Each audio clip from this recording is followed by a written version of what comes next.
channel, we are going to be a little bit, I guess, more serious and somber than even I am usually. And I've got a few things I'd like to get off my chest here. As we've been watching yet another case here, this time the case of Carmelo Anthony, a black teenager who the media immediately jumped to the third step of Nazi Germany and jumped into action to use this case to justify the harming and murder of black people everywhere. And it was just another brutal reminder to me that our black legal class, if there was one, is trash. We don't have one. Oh, there are black lawyers out there. Don't get me wrong. There are black lawyers out there. But as a group, it's trash, period. I am including in that group the Cochran firm. I am including in that group anybody else you'd like to name. I'm not sparing anything, and I am not going to try to be diplomatic and water it down. And there's a reason why I'm being so broad about it, because the problem is broad. I want to go a little bit further. I want to go a little bit further here and give you all a reminder and give you some retrospective on just how bad it is. Folks, do you realize that your so-called black politicians out there, do you realize how many of them are lawyers and have left black society just dangling in the breeze, twisting in the wind?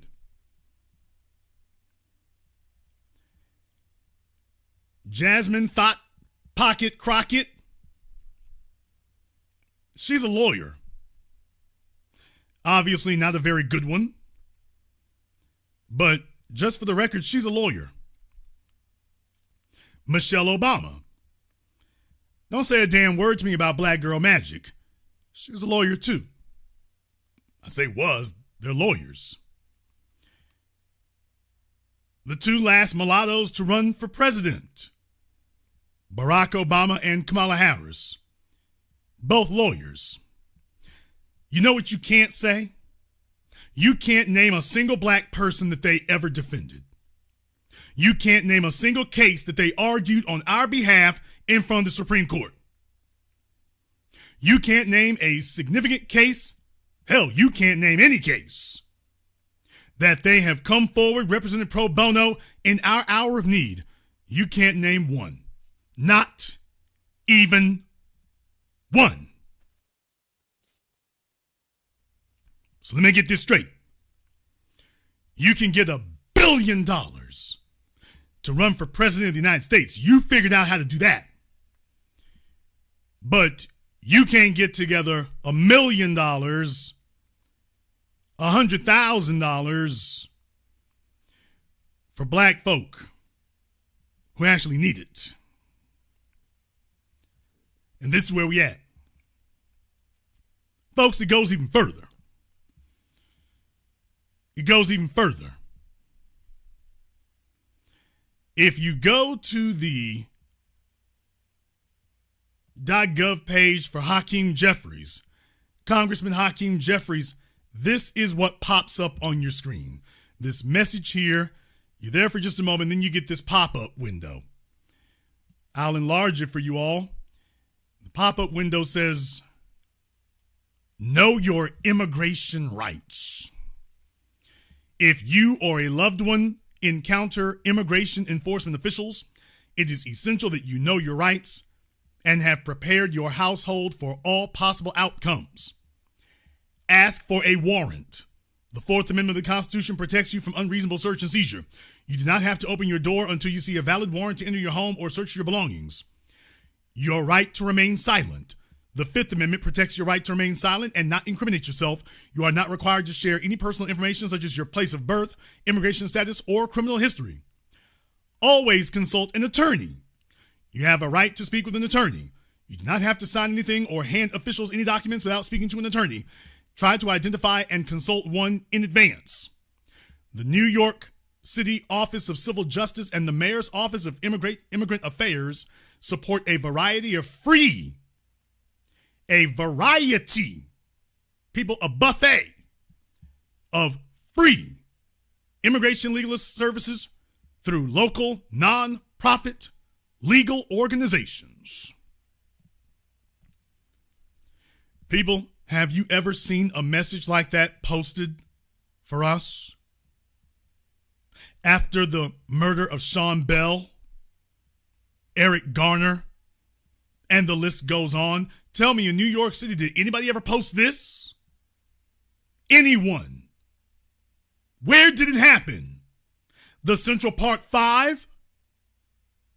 Tell me when we saw this. Ever.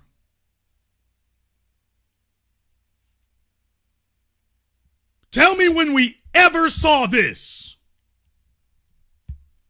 Well, this is what's on his website right now, today, as I speak. It's there right now. If you want to go there, you go to the page, it shows his big, beaming, pale face, and then this pops up.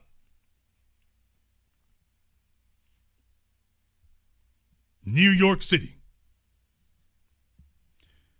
But it goes even further and even worse for Hakeem Jeffries, because you see, Hakeem Jeffries was known for a while here.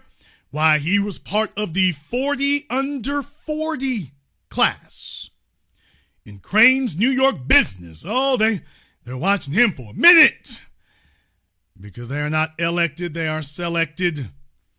As you can see from Crane's New York business, Hakeem Jeffries, back when he was 35 years old. Though Hakeem Jeffries grew up in a middle-class home in central Brooklyn, trouble was literally around the corner where thugs sold crack cocaine and the drive-by killing once bloodied a block party.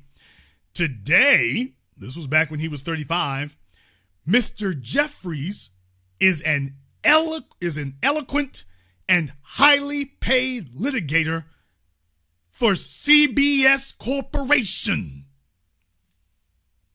which deploys him to tackle complicated cases and quash high-profile lawsuits.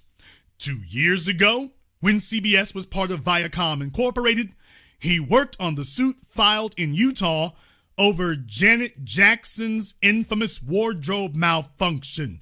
You pug-faced, recessive-featured bastard. So you can defend black folk if it's defending white corporations' interests. Oh, so you can file a lawsuit. You can go to court. You can legally defend a black person. Oh, so you can do it. Oh, you have done it. Oh. Well, that explains a lot.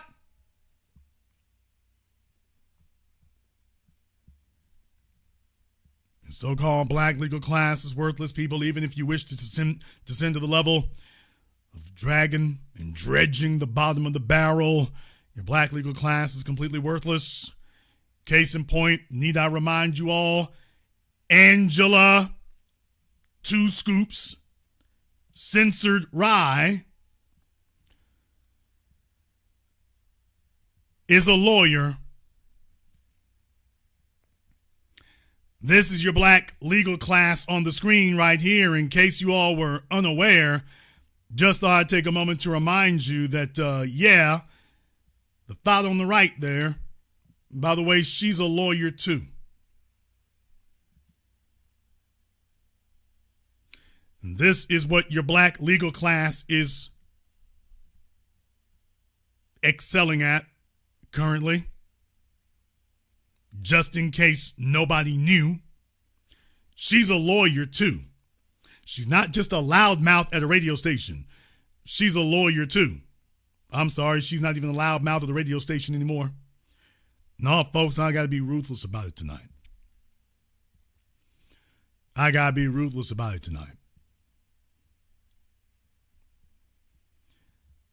because these wastebaskets are indicative of the black folk in the legal profession. Throughout history, we have never been feared in the courts. We did not become feared in the courts until Thurgood Marshall. That was when we became feared in the courts. Everybody else was feared in the courts before then. We didn't get there until Thurgood Marshall. And the last time we were was Johnny Cochran, and we have not been regarded ever since. No one is afraid of us. No one's worried about us. You simply have a bunch of slip and fall attorneys running around getting a bag for folk who've been shot and gunned down. What you do not have is a black legal class that can stop these things from occurring in the first place. That you don't have.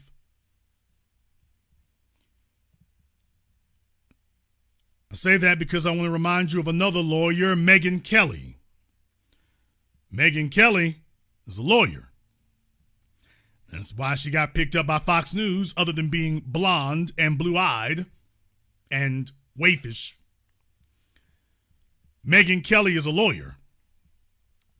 Megyn Kelly is also a vicious anti-black white supremacist who attacks black people at every turn. It cost her her job at NBC.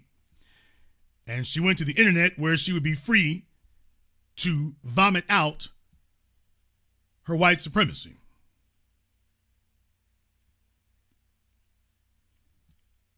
Ben Shapiro, Jewish white supremacist, and a lawyer. Neither of them is brilliant. I guess if you put them in the room with high schoolers, that's their claim to fame, is debating high schoolers and college freshmen. And that's about it. And this is where we are today. I want to remind you all of something.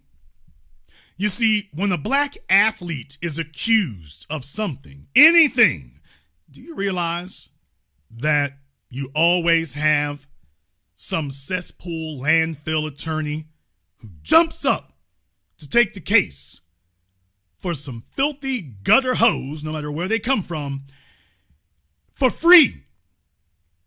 They jump up to take their case for free on contingency to get a bag, to put them in jail, or both. These heifers ain't paying nothing out of pocket. That's it. That's it. When you have a black celebrity accused of something, same thing happens. He's paying for his attorneys, and her attorneys are free.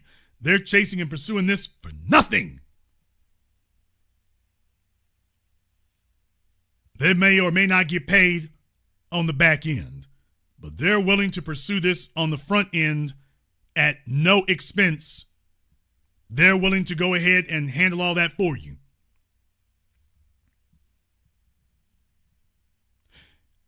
Making matters even worse, which is why I brought this up, people, non-citizens, illegal aliens, trespassers who have broken the law and are not even supposed to be standing on the soil.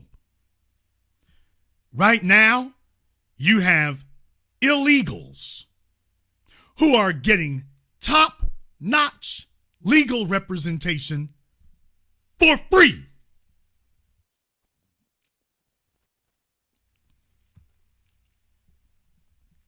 To defend their right to remain on the soil that they are admitting. There's no dispute or debate that they've broken the law and committed a crime, and have top-notch legal representation from the ACLU and others. If the president jumps in, here comes the ACLU. And then for black folk, all you hear is tumbleweeds. People, the ACLU should have their best people in Tulsa, Oklahoma, in Wilmington, North Carolina, in Rosewood, in Eatonville, and on down the list. We should not have to do any of those things. These things should have been litigated a long damn time ago and taken care of a long damn time ago. Because the stuff I'm talking about is what would empower you. These people can galvanize and mobilize for non-citizens who are illegal and should not even be here to fight for their right to continue breaking the law by remaining here. And then when they show up in front of us, they tell us what can't happen and what can't be done. Think about that for a few moments. Think about that for just a few moments here. We've got to get together and raise hundreds of thousands of dollars from the grassroots to be able to defend black folk and make sure that they're not railroaded so they have some sort of legal defense. We have to get hundreds of thousands of dollars from the grassroots. And meanwhile, non-citizens are getting top-tier legal counsel to defend them continuing to break the law, while we have to raise hundreds of thousands to prove we did not break the law. You want to talk about a high-profile case when you had every white supremacist internet scumbag sitting up here jumping on a 17-year-old black kid out of nowhere to making it all about race, I mean, nakedly about race. And you can't tell me his lawyer's name. You can't tell me Carmelo Anthony's lawyer's name. But when Bill Cosby was sued, you can tell me his lawyer's names. You can tell me the prosecutors' names there. You know their names. You know their names.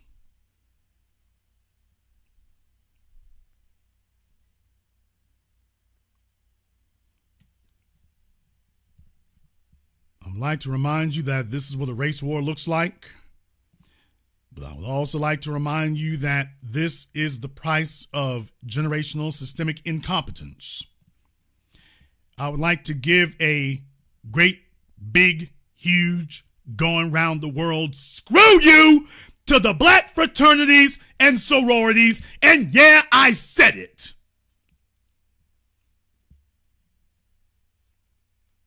You are hereby invited to kiss my shiny black ass.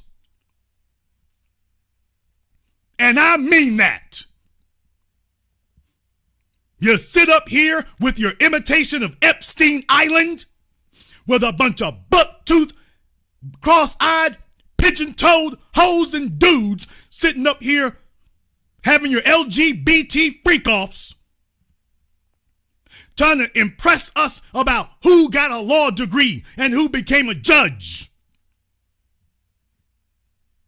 And if you were worth a single scintilla of a damn, we would not have this problem.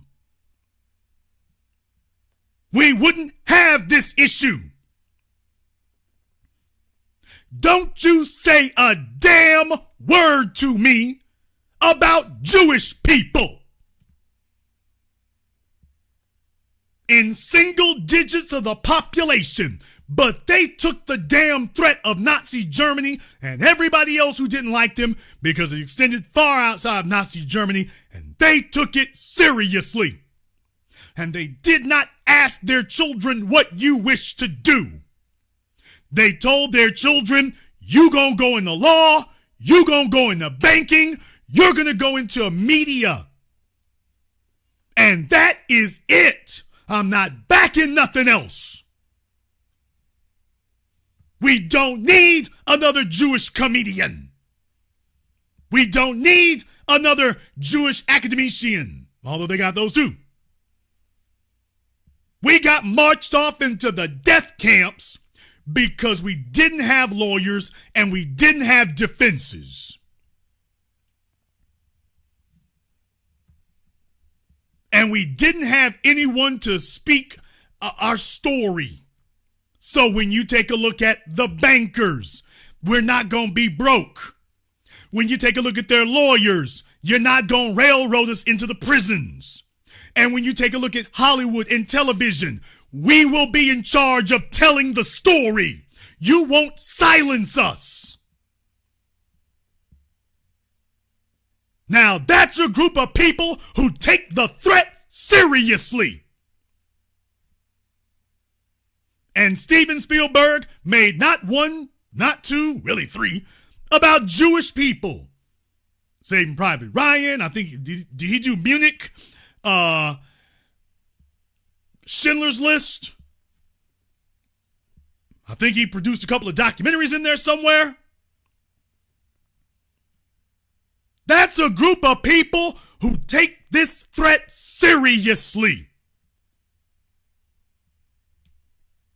They came out of Nazi Germany and said, okay, you ain't gonna get another shot for that.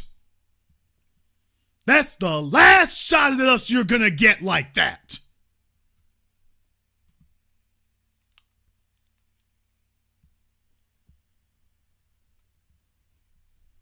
Meanwhile,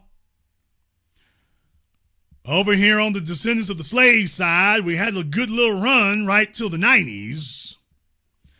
And then next thing you know, you had a bunch of folk who were more concerned about being entertainers and entertaining. And then you had a bunch of dunder-headed, buck-toothed, cobble-brained civil rights folk. Remember them jackasses told us that Barack Obama, he gonna do something for us after he leave office. Talk about the dumbest group of idiots you ever could have fallen out of the sky to meet. Well, you know what? You old niggas.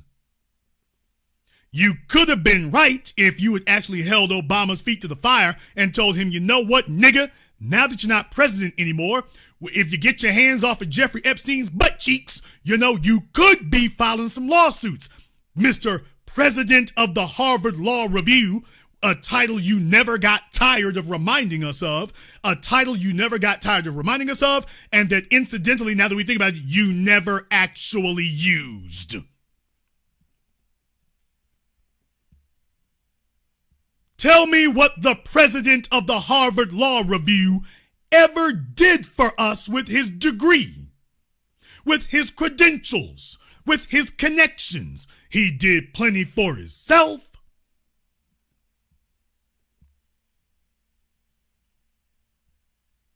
Well, when did he put that to work for us?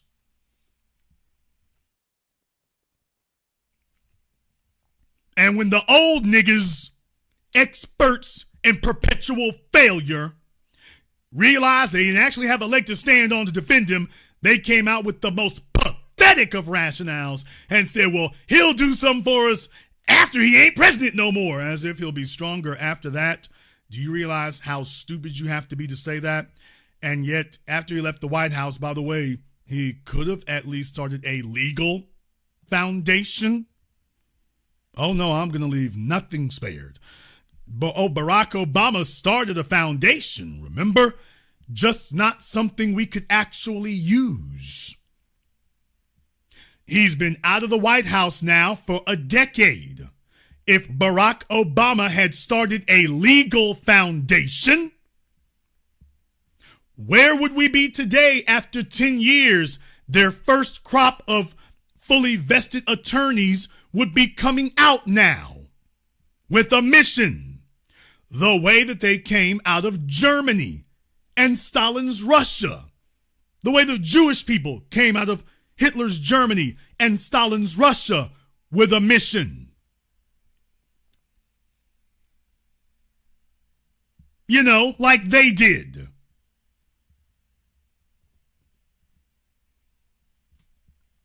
You see the problem right there? Why don't y'all talk about the Jews? The Jews be running things. Okay, you can call it whatever you want to. Well, the way I see it is they take the threat seriously. Yeah, you might knock them down, but you ain't gonna just walk in and sucker punch and down they go. It ain't gonna be that. Oh, it's gonna be a wrangle. Oh, believe me, it's going to be like wrestling a adult bull. You ain't going to just walk in and knock him out. That's not going to happen.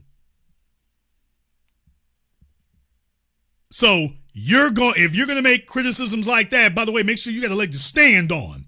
They take the threat seriously.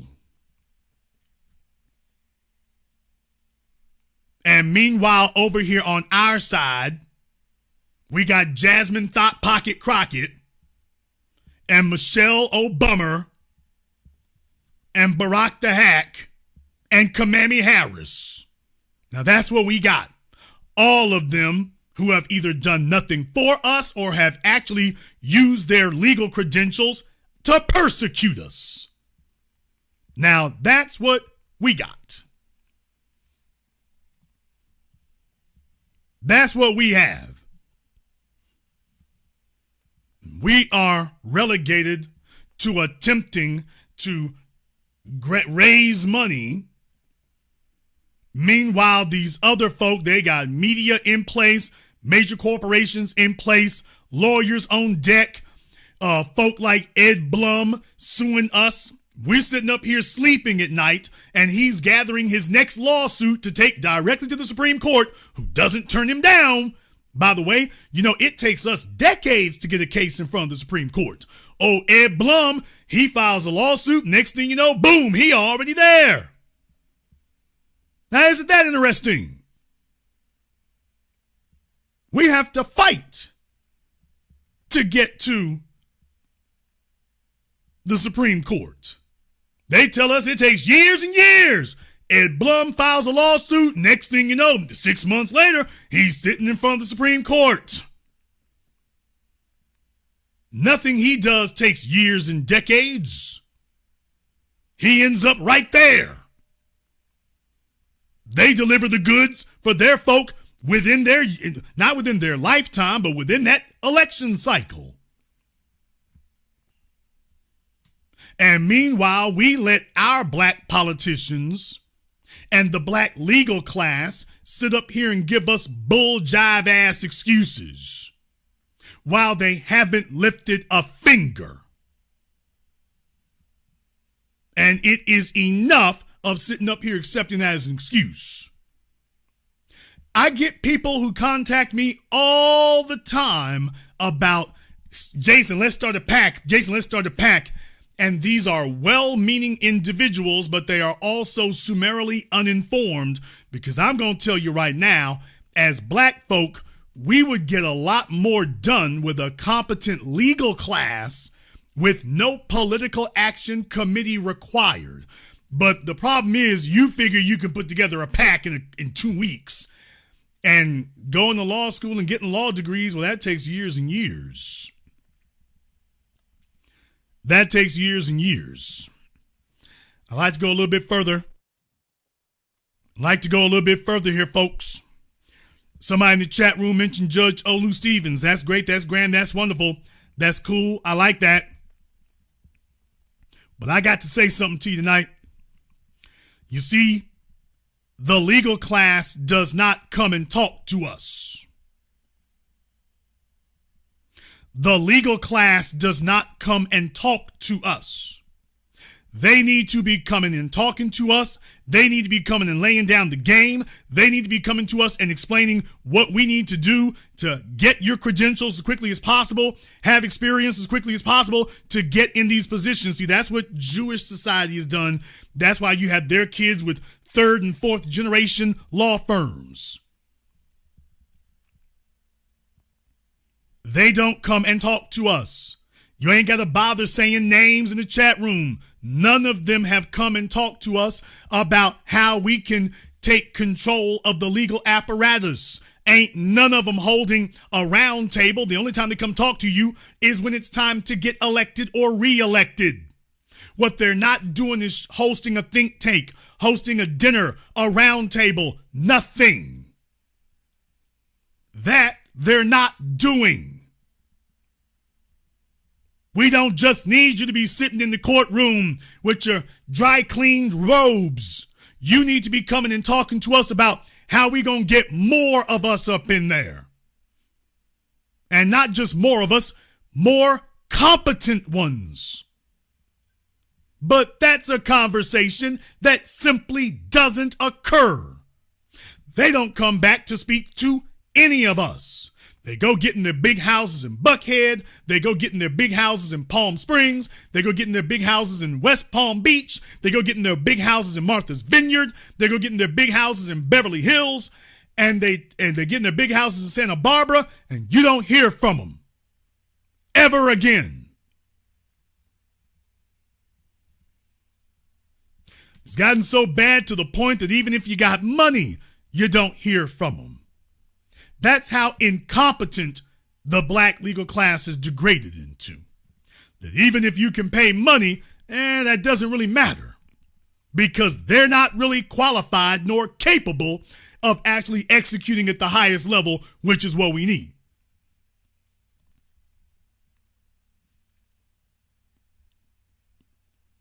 So even of the black legal class that's out there, even of the ones you want to try to say their name and hey, let's celebrate their credentials. By the way, they don't talk to us. You can't name a single event. You know what we really need? Jason Black has put on credit card workshops, skilled trade workshops, commercial driving workshops. I've put on brokerage workshops. I've done all of that right there. But you know what the hell we really need? An attorney workshop. Now, that's what the hell we really need. Yes, I've done IT workshops. I've done everything I can at my level. But you know what we really need? We really need an attorney workshop. Good luck. Good luck. Because it ain't happening. And this is why every time we are attacked by the white supremacist society, they know one thing for certain: the odds are against you actually having any competent legal representation. So we can go ahead and put you behind the 8 ball, and most likely we're going to get you to trip up 2 or 3 times before you can figure out what's going on. We don't have that. We don't have anybody in the so-called black legal community that comes and talks to us, hosts a workshop, talks to high schoolers, talks to college people. They should be doing that literally every month. People, you should have somebody there coming to talk to them literally every month. You talk about your HBCUs being the place where you get most of your black doctors, black lawyers, and meanwhile, you can't name any prominent or competent black lawyers who come and talk to them on a regular basis. Not even one. Your so-called fraternities and sororities.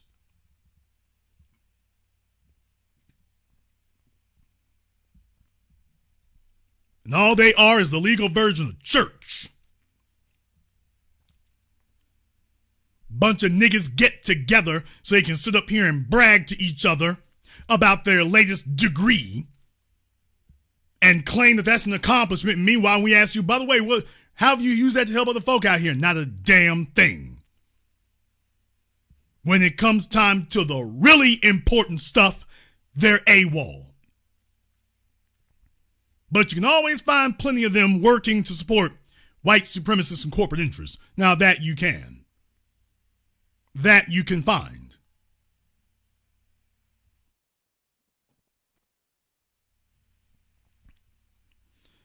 On tonight's program, I'm going to say something here that you all have never heard before. You're going to hear something you've never heard before, but I feel that it is incumbent on me to say it. And I don't get personal often on my program, but I feel like it's incumbent on me to say this. To my brothers and my sisters from around the world, I'm sorry. I apologize to all of you, to each and every one of you. I'm sorry. I'm sorry that when Jason Black was a black teenager and adolescent, his goal was entrepreneurship, and that's perfectly admirable and that's perfectly honorable.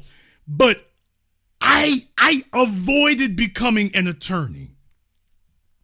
I could have gone to law school, but you see, I had the idea that, well, if you have the money, you can buy a lawyer. And that's true. That's very true. But what it does is what you're doing is you're looking out for an individual.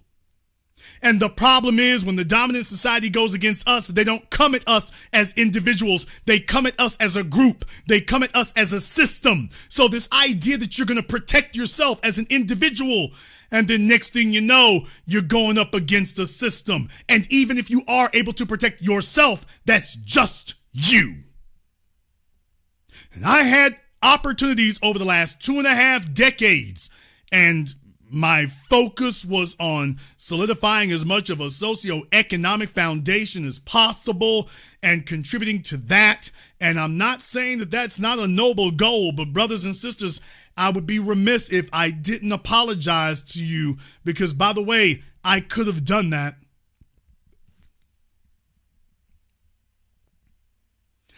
I figured we just hire competent lawyers. I didn't figure we had to become one.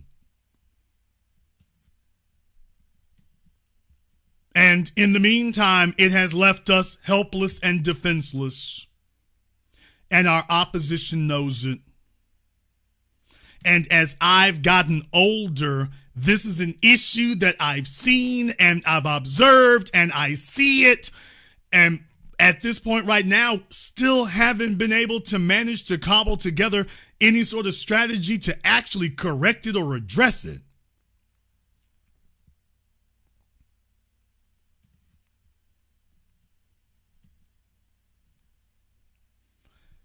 Is it too late to go to law school at 51? Technically speaking, no.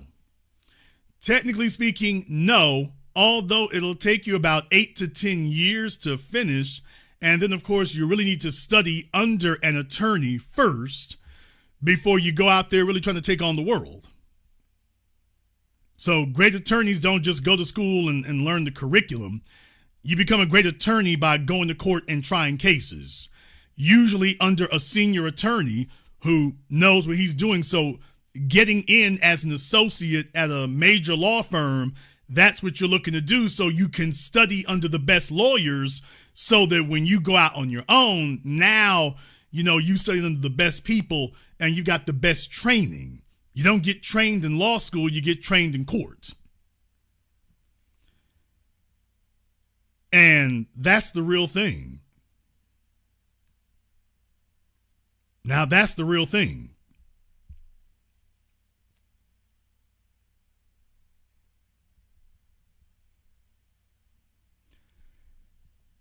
This is where we are today. And I take a look out over the landscape, and I take a look out over all these other folk that they went to school.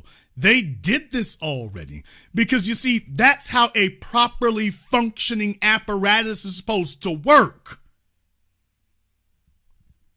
Your Jewish business people build the economic foundation. That makes sure that the lawyers remain properly paid and funded. So it's supposed to work hand in hand. Then we come over here and you got black folk who, the business folk are doing the best we can. The legal class is going to school and looking for the first white interest that they can serve. They make it their job to undermine us. Jasmine Rocket Mouth Crockett is sitting up here spending every day extolling to us the virtues of defending illegal aliens. This is who the Democrats have put there in Texas, and she's defending the interests of illegal aliens. Now that's what she's doing. Proudly talking about what you black folk ain't gonna do, so we need illegals because y'all ain't gonna do that.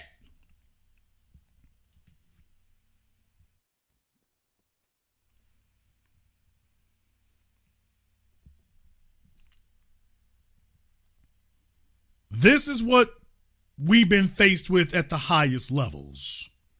This is who they put in there. People who undermine us. They go to law school to undermine us. I don't have any respect or regard for any of them. I don't care whose name you say. I don't have any respect or regard for any of them. Not at all.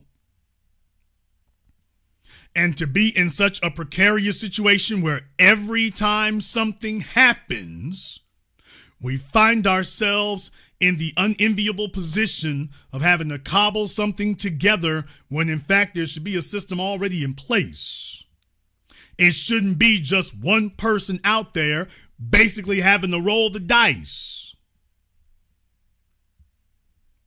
When Kyle Rittenhouse went to court, he had everybody on his side, including the judge. He had the media, clerk of court, the judge, everybody was on his side. Same thing for George Zimmerman.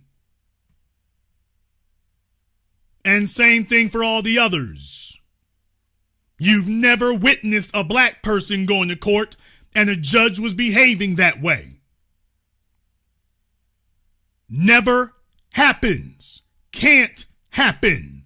Would make international news, and Megyn Kelly and the other white supremacists would be sitting there talking about it for years.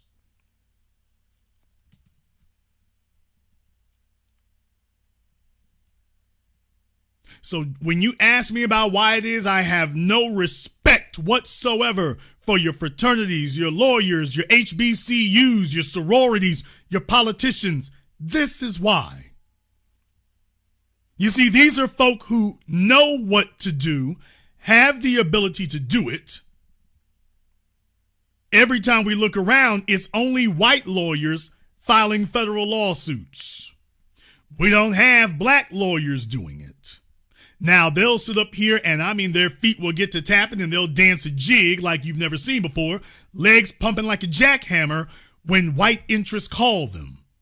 But we have stuff going on every day, and they're AWOL and not to be seen.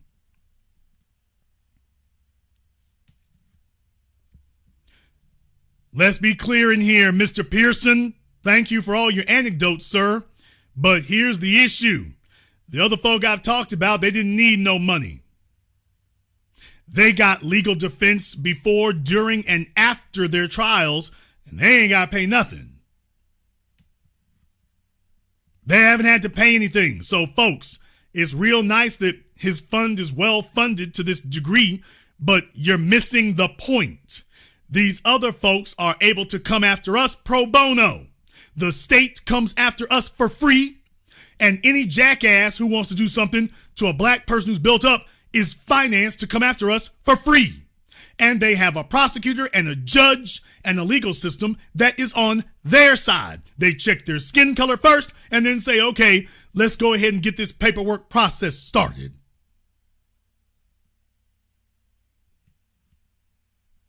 We all sat there and watched in real time as Daniel Penny was being set up and defended by the courts for a not guilty verdict from the moment that story broke. They refused to arrest him. They finally got around to dragging their feet to do it, and then made it clear from the beginning that they were going to go ahead and let him off. You've never seen a black person who was arrested and it was clear from the start that, oh no, the prosecutor is letting it be known. Yeah, we ain't really trying to put you in jail. And we've watched case after case after case after case where that's happened. From the very beginning, they telegraphed and let it be known that they've already decided what the verdict will be.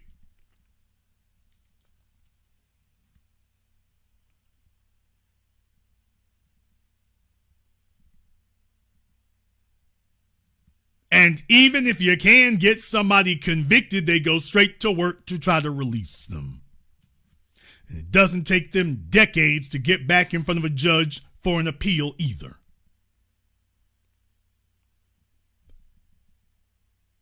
We wrote off the NAACP a long time ago, but by the way, any of these others, Folks, if we don't have a legal apparatus, a legal structure, if we don't have legal operatives, you're fighting with one hand tied behind your back and the other hand in a cast.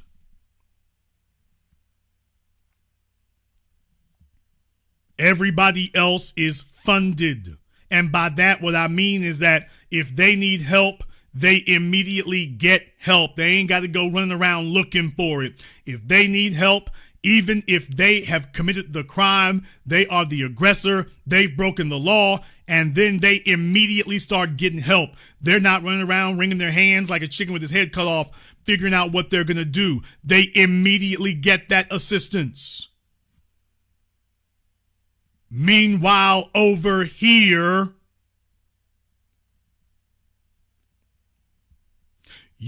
by the way, I want to raise one more specter here for you. You notice the National Association of Black Journalists, they get together every year. They have their pathetic shindig. And do you notice that, by the way, they'll show up every year. They have a big ballyhoo about it. Oh, they advertise and everything. They make sure you know they coming. You notice that your black legal associations, they do get together. Don't get me wrong, they do. They don't let nobody know. They don't advertise like that. They don't advertise that they're having a get together, they're having a conference. They don't advertise any of that. They're having a convention. They don't let you know that. They don't say anything. They pass around the little business cards to each other. They go see which black female attorney gonna be the thought for the evening. You got the fellas out there and whatnot, want to make sure that their Mercedes or their Bentley is shined up so they can go style and profile for the rest of their worthless profession. And did y'all notice that you don't even have black attorneys? Think about on your social media, when's the last time you saw a black attorney attempt to flex? Ain't that amazing? Yeah, there's only one you can name. I know, Mr. Blue Suit. But, oh yeah, he's not an attorney anymore. Never mind.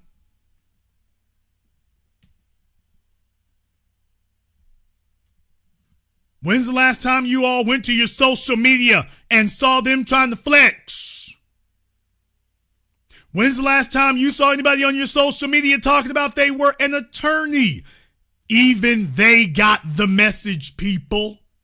They understand that they're summarily worthless. You know why they're not saying anything? Believe it or not, they are terrified and scared to death that you're actually going to tell them, hey, I got something needs to be handled. They're actually scared to death you're going to say that.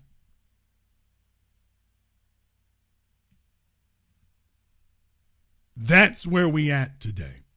They're actually ducking and dodging and scared that you're going to say something.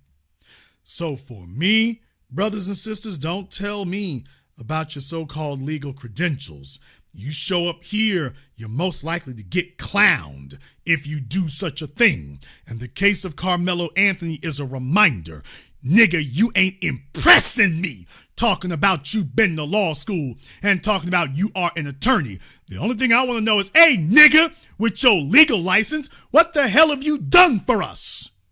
If you're a criminal attorney, personal injury attorney, civil attorney, we need representation in every damn thing. Family court, you name it, international law, trademarks, damn it, we need everything. People, we need everything. It doesn't matter what your degree is in. We need it all and ain't got nothing. Soon as you see us come around the corner, oh, hell, let me duck down.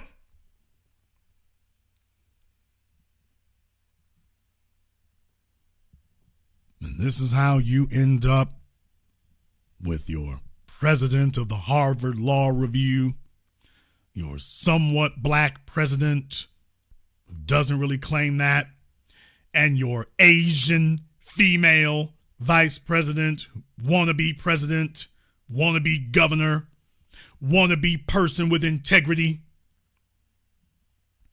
This is how you end up in a situation where the political parties and the media system can pump them up, and you can't name a single significant thing that they have done for us with their legal degrees. Yeah, in the chat room, him too. Yeah, in the chat room, not just Mr. Blue Suit. Yeah, him too. Yeah. Niggas want to be lawyers and talking about being passport bros. But by the way, yeah, worthless folk, yeah, him too. Him too. No, you can't name a single one of them who's worth a damn. Not a one. Not a one. Yeah, I'm saying it in front of the world. Although I have said this multiple times before. I'm saying it in front of the world. Not a single one. No, none, zero, nada. Zip, nay, nigh, nigga, no. Not a one of them. Sitting on YouTube, sitting on Facebook, sitting on Twitter, sitting on your ass. And they don't like for us to have this kind of discussion when we start saying, hey, bruh, put that damn law license to the side. I need to check the paperwork. What paperwork you referring to? The damn docket, nigga. What about the docket, nigga? That's when they want to cut the conversation short. When we start saying, let me take a look at cases, which docket you own, what's going down, what you pushing, what you moving, all of a sudden, oh, hey, brother, I gotta go here. I can't do all that. One man can't do by himself. Man, get your ass out of here.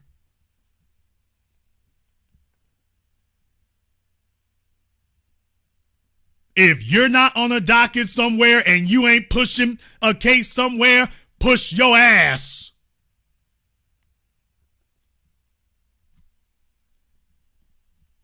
You're not attorneys. You are failed wannabe lawyers.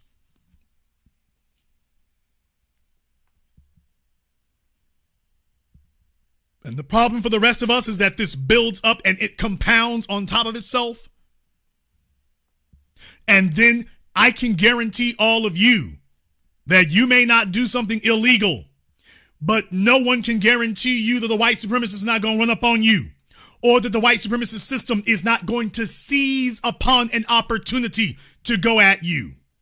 That you did something that you just watch a white person do, and here they come with the nigga law. You can't do that. And you're sitting here naming, but hey, there's 3 white guys who just did the same thing, and you said they were justified. Nigga, shut up, put your hands behind your back. $2 million bail.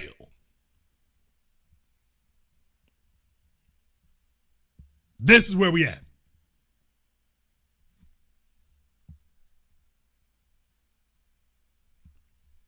You cannot promise me that the white supremacist system is not going to target you, that the white supremacist system is not going to accuse you, that the white supremacist system is not going to invoke a double standard. You can't promise me that. With so many white supremacist assailants out there, and they know that it's their system and the system's on their side, and that they've got a green light to assault you.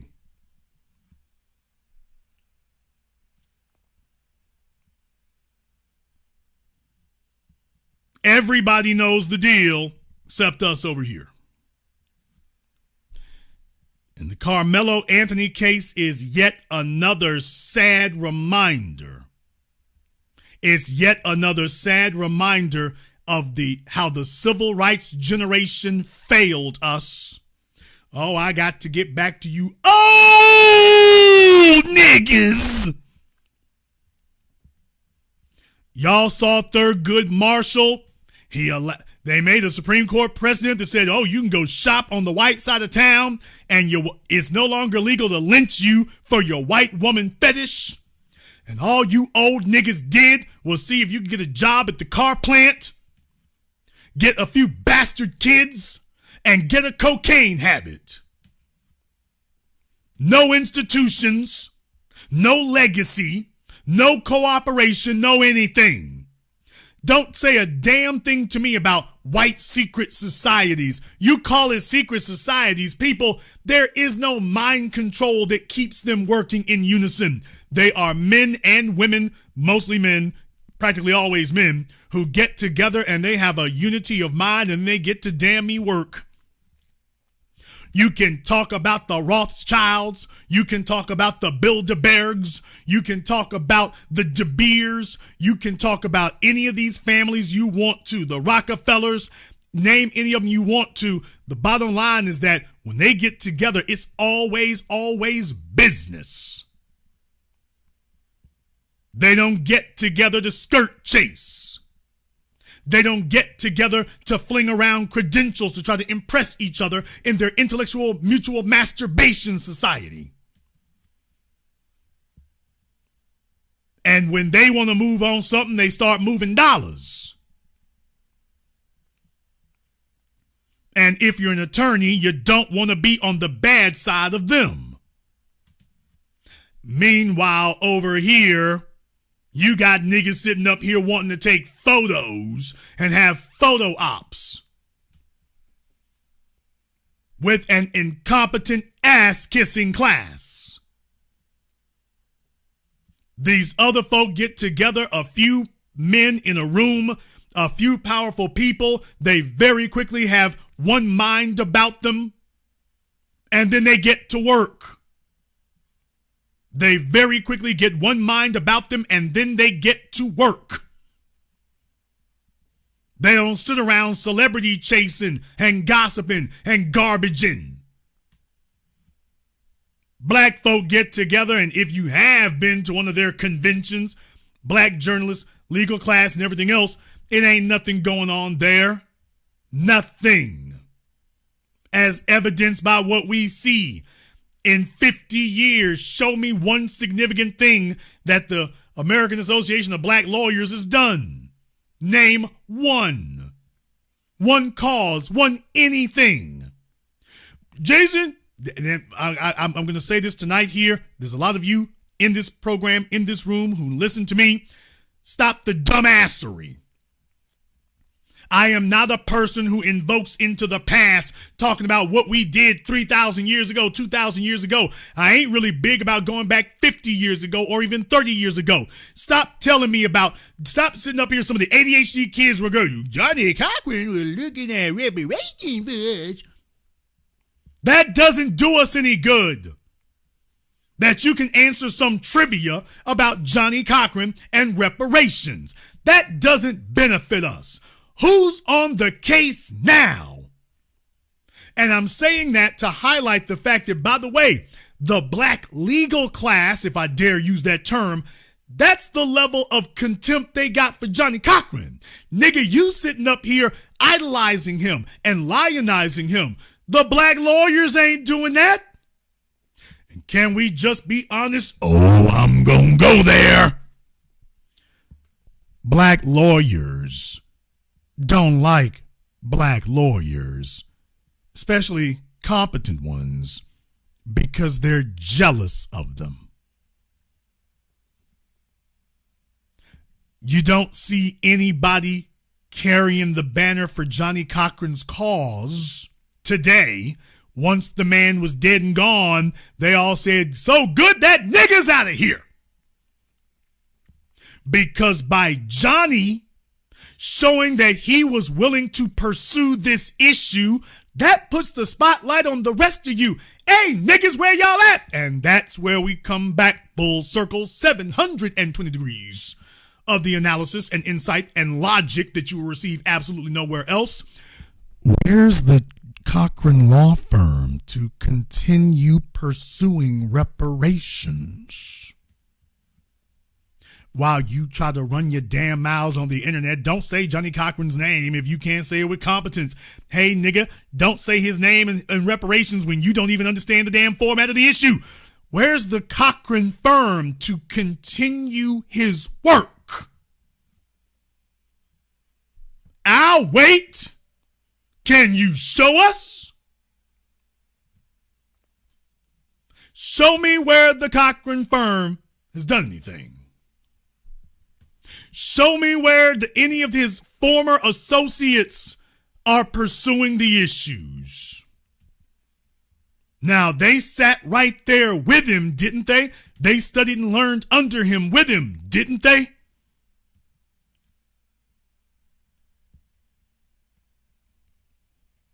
As soon as the man was gone, all that was gone too. Don't you understand? They're letting you know they didn't give a damn about that nigga. Yeah, you sitting up there, and I want to go into this right quick. You ain't gonna like it, but I'm going into this right quick. See, Dr. John Henry Clark educated us and informed us and warned us about the disease of ego starvation that unfortunately is epidemic and pandemic among our people. The disease of ego starvation. And I don't need to hear some jackass sit up here and try to regale me about the origins of it. But the disease of ego starvation. These folk who these black lawyers go to law school because they want attention. They want attention, they want notoriety, and their degree and their credentials without fame and notoriety and being asked to be on CNN. Far as they're concerned, that's worthless. So you see, I want to sit up here and read you legal niggas. I want to read you legal niggas for a moment here. You see, y'all didn't like Johnny. You all didn't like Johnny because he succeeded under circumstances that you failed. You can't get the average black person off from a DUI, and Johnny Cochran was back to back getting black folk off from murder cases. Even with evidence, in quotations, and he was winning murder cases. Your ass can't fix a damn parking ticket. So when you saw the genius and the competence of Johnny Cochran, you didn't like that because people would start asking you questions comparing you to him. And you knew, oh, that's a loser. Well, that goes bad quick. So you all really didn't like Johnny, as evidenced by what you have done since his passing. You all really didn't like him because it was hard to shine when Johnny Cochran was there. It was hard to shine. You some third-rate, third-string attorney in Bumfinkel, Ohio. It was hard for you to shine when Johnny came in the room, because folks gonna start comparing paperwork, case to case, docket to docket, verdict to verdict. And nigga, you don't even rank. You're not even on the page. You're not even on the list. So it was hard for y'all loser attorneys to shine when Johnny was still here. And y'all were real glad and really relieved when Johnny was gone, because finally couldn't make a direct comparison. And you all have been hoping that we just forget what a competent black lawyer looks like so that you don't get your ass laughed out of the damn room anymore. And that's what it's become. You all hated Johnny Cochran because he was competent and that made him shine. You are incompetent and you were not qualified to carry that man's loafers. I'm gonna watch my language. You could not carry Johnny Cochran's handkerchief in a briefcase. And I'm talking about a used handkerchief. You couldn't carry it in a briefcase. You were not qualified to be Johnny Cochran's lackey, groupie, tag along. You weren't qualified to be nothing.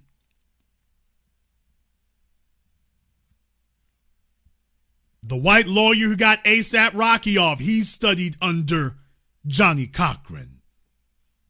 In case you didn't know, don't believe me, go look it up for yourself.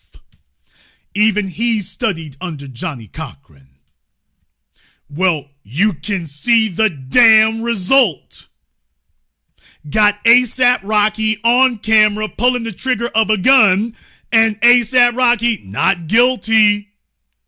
got you all out here believing that the only thing that can ever happen is a guilt. You gotta plead. Everybody and their mama said, hey, ASAP, you gonna go to prison for years if you don't plead. ASAP said, I'm not pleading. Everybody said, dude, you crazy, take the deal. You'll only be in jail for 90 days. ASAP said, I'm not pleading. And his attorney said, then we going full steam, and I'll be damned. Yeah, you can see the people who studied under Cochran and learned and came out with his caliber of expertise. You ain't got to wonder about it or guess about it. The proof is in the pudding. The results are on the docket and the verdict. We ain't got to guess about it. And none of his other understudies you heard about since. None of his other understudies you've heard about since.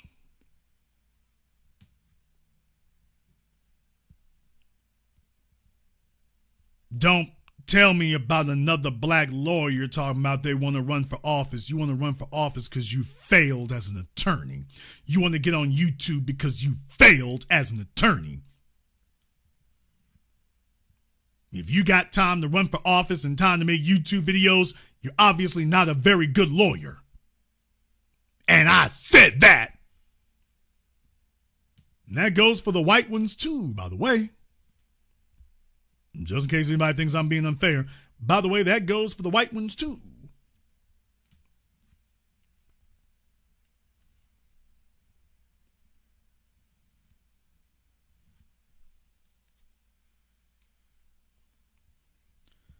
So going forward here, I know you're keeping tabs on the Carmelo Anthony case, but I want you to understand that we have a deeper issue. It's been a long-standing issue. It continues to this day. I will not lie to you. We don't have anybody we can rely on.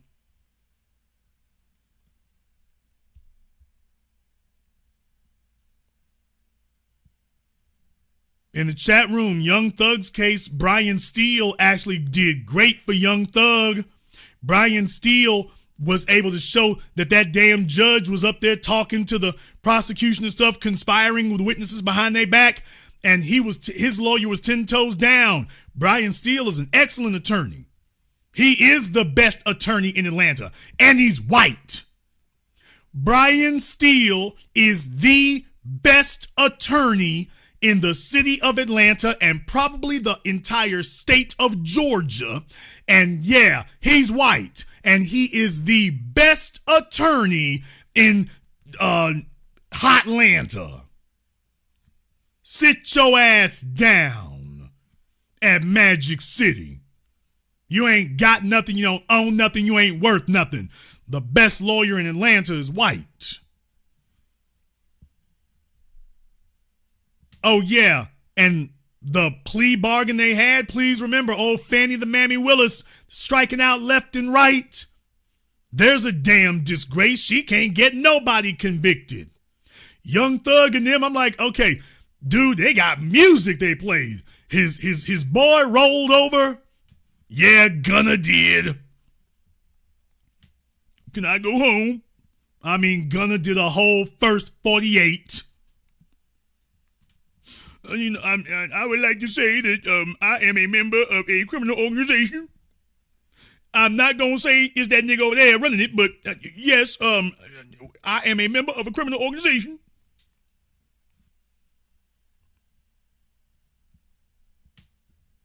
They didn't have him say that for nothing. Why would they ask him to say that if it didn't matter? Go ahead and say, I'm a member of a criminal organization. Oh, good. Hey, Thug, ain't you a member of this criminal organization too? We gonna let him off. We gonna get you. And Brian Steele did everything. And when it was over, Thug walked out of that courtroom. Well, Jason, he on paper, he was about to be on a 20, 30-year bid. You're forgetting that. They had evidence, snitches, every damn thing else on the stand. He was about to be doing a 30-year bid. Your dudes done rolled on you. Let's stop being silly. They had dudes on the stand pointing the finger. street code my ass. Wasn't no street code when Fannie Willis came in there testing niggas to see what their heart was built like. Niggas was sitting up, they was talking all over the damn place. What street code? Got on the stand talking all over the damn place. So they were like, okay, look here, you getting ready to hold this 30 years. The next album you make is going to be a golden oldie because you're going to be a granddaddy when you get out.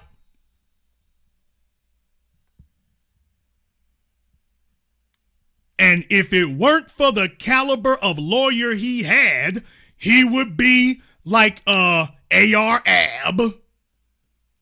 And all the others got locked up.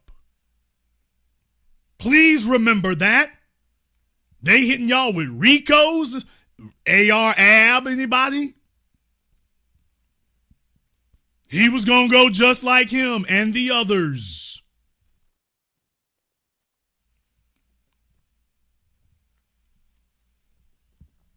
And the bottom line is that if you are a black person in Atlanta and you have been accused of a serious crime, you better hope Brian Steele has some room in his schedule to represent you.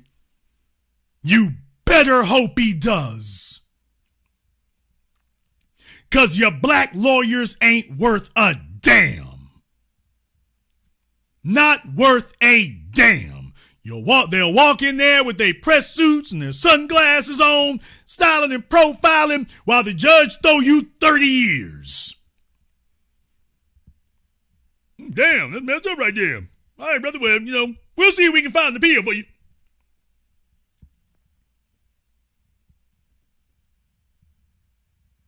And that's another thing.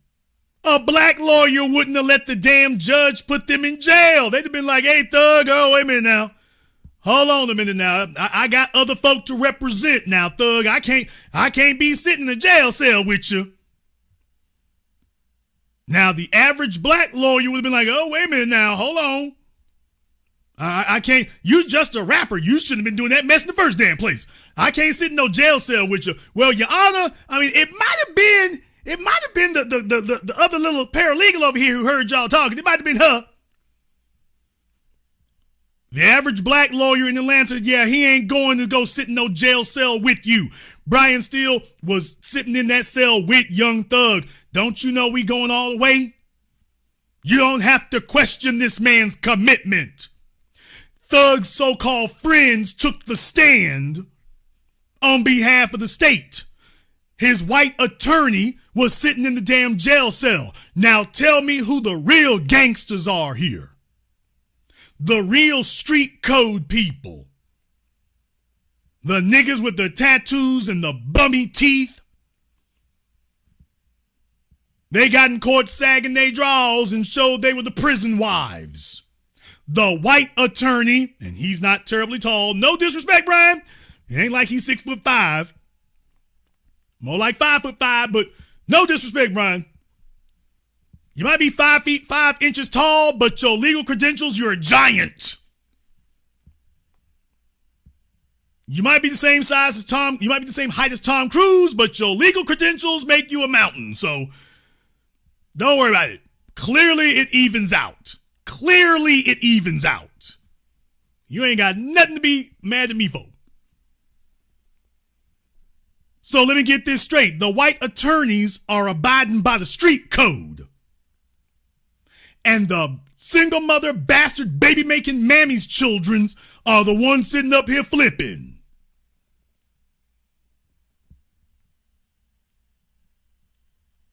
And your black attorney is like, hey, I can't be sitting in jail for 3-4 days behind your bull jive. I can't do that, brother. I got a family to feed. I got other. Okay, Brian Steele's got a damn family to feed too. Brian Steele got people too. Oh yeah, one more thing. The whole legal community came together for Brian Steele. When he got locked up with him, y'all notice lawyers from all over the country came to volunteer to represent him. Remember? When he got locked up, you had lawyers from all over the country making it clear, hey, we're here to represent him. You get him on up out of there. All over Georgia and all over America, they came together for that. The average black attorney, I'll be damned. Okay. Your fraternity, your sorors, and your frat brothers would let your ass sit there. Yo, so-called black Masons, that's why them niggas would never make a play like that. And they would never take a risk like that. Because they know that their frat brothers would let their ass sit there. And if I'm telling the damn truth about that, y'all give me the legal scales in the chat room and hit the likes button for me. If I'm telling the damn truth. Your sorors would let your little cute black ass sit in that jail cell. They'd be like, baby, I ain't got time to come down there to Atlanta on the fly for this. I can't do all that. Hope it turned out good for you.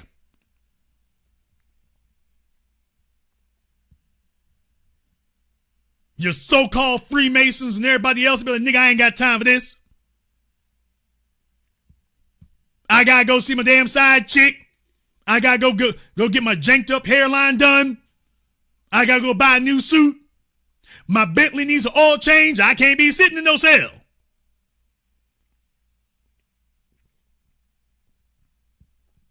They would tell you, you're not my only client.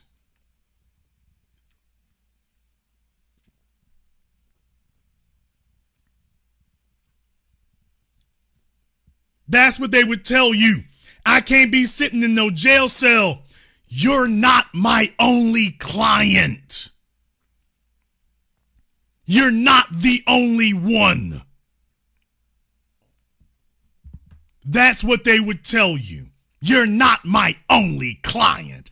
I can't sit here for 3 days or a week for you. You're not the only person I represent.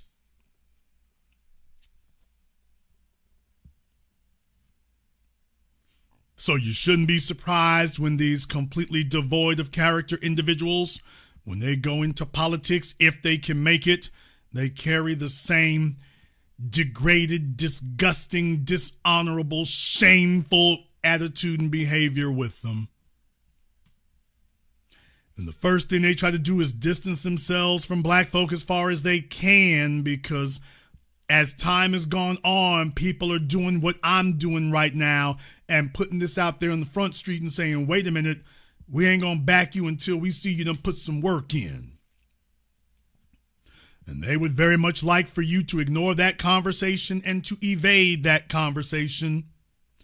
So while I certainly do castigate and flog the white supremacists like Megyn Kelly across the board, the simple, devastating fact is that we should already have a legal apparatus, a legal class in place that is able to deal with the Ed Blums and the Megyn Kellys and the Ben Shapiros. We should have had them shut down. We should have done that.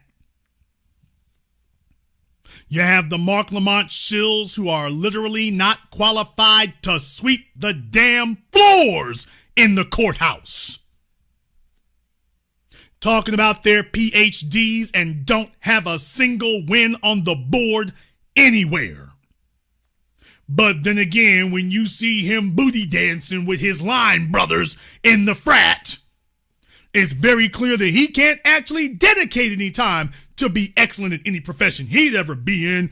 They got other priorities. And then when you sit up here and see Angela Rye and, oh, well, I guess she's decided that the best she could do with the few retainers she got from the legal profession is buy some breast implants and see if she can find a real lawyer to marry so that she can get somebody to pay the bills, because she damn sure can't do it herself. Yes, Angela, I'm talking about you.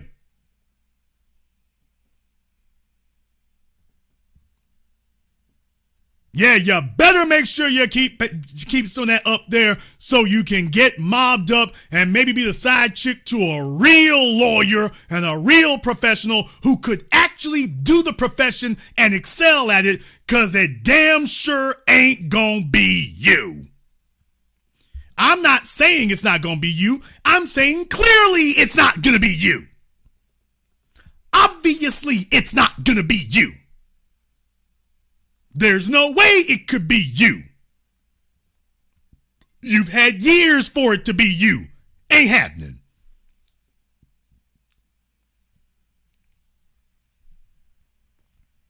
So the best you can do is sit up here and try to see if you can figure out some way to get notoriety as something else, but it's damn sure not law credentials that you will get it for.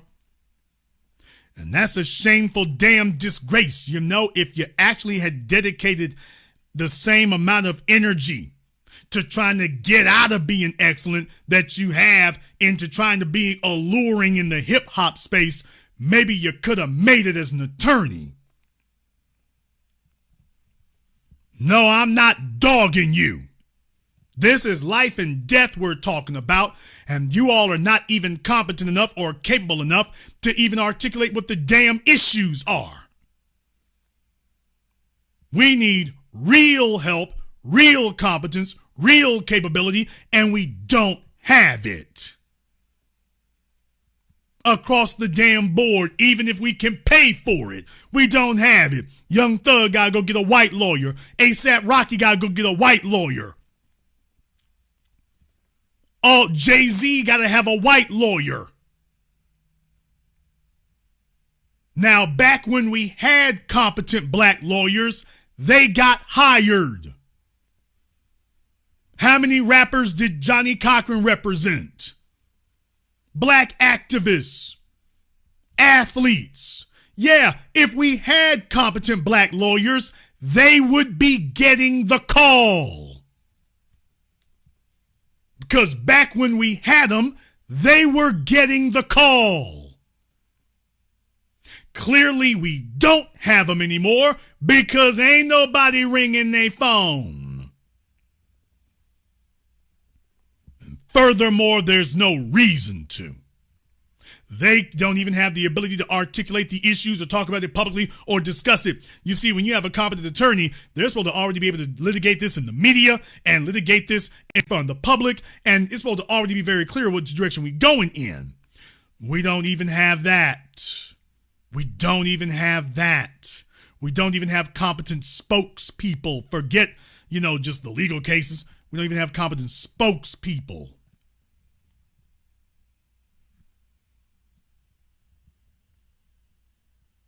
And what you see on your screen there is proof positive that they bull jiving. We don't have anything. We don't have nothing. We don't have it. The black lawyers are the problem, and the black legal class is dead. It died with Johnny Cochran, and we haven't had a single scintilla of a thing since. And this is why they feel so emboldened in the dominant society to go after us and enact injustice. And the few black lawyers you even think you want to name, by the way, they don't even communicate with us. Meanwhile, over there in white supremacist land, the lawyers are always talking to each other over there.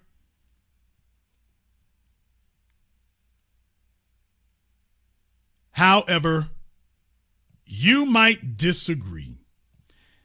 Therefore, I've gone ahead and pinned the Zoom in the chat room there. You can go ahead and check that out. And if you are so inclined, you are welcome to give us a call. If there are any black attorneys out there who wish to do so, by the way, you're welcome to give me a call also. I'm sure it'll go well. I'm sure it'll go fine.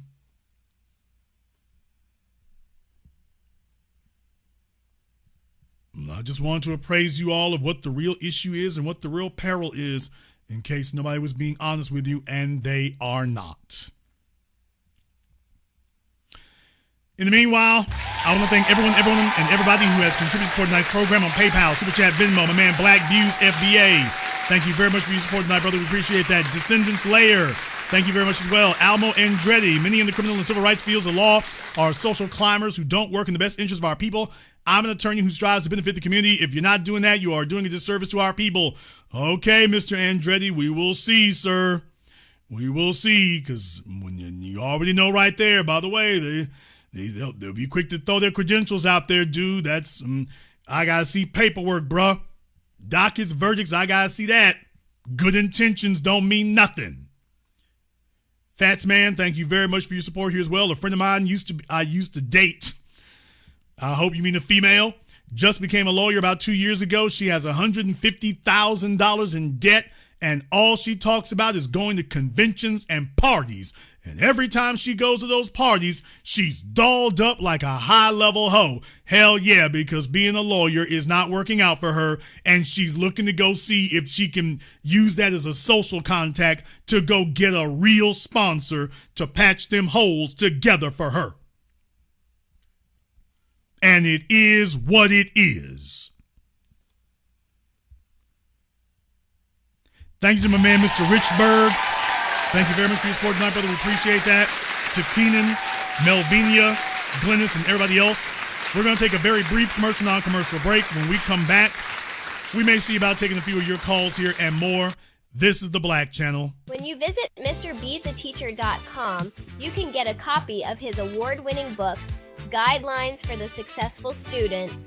While you're there, grab one of his newest tunes along with fun and educational lyric videos. Never give up, don't worry, never give up, study.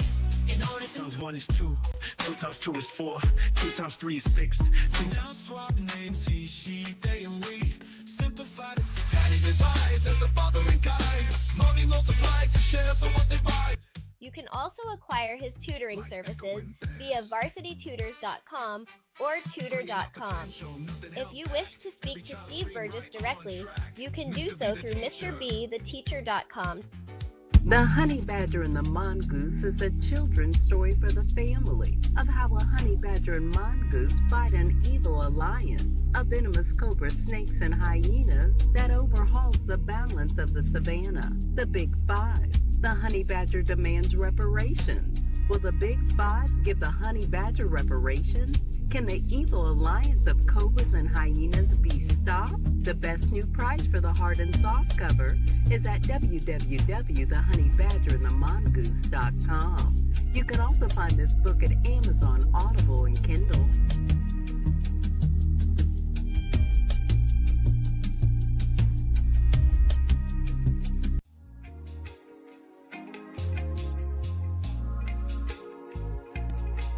Order yours today to experience all the benefits of Ash Kickin' Body Butter.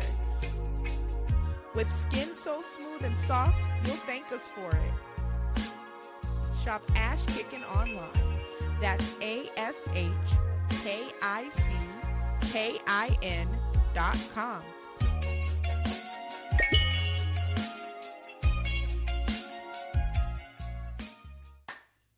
Hi, this is Brenda Starr, creator of Poetry with a Purpose and author of the book Pressed But Not Crushed. Pressed But Not Crushed is an anthology of political poems that address current and historical issues in American descendants of slave population and African American population.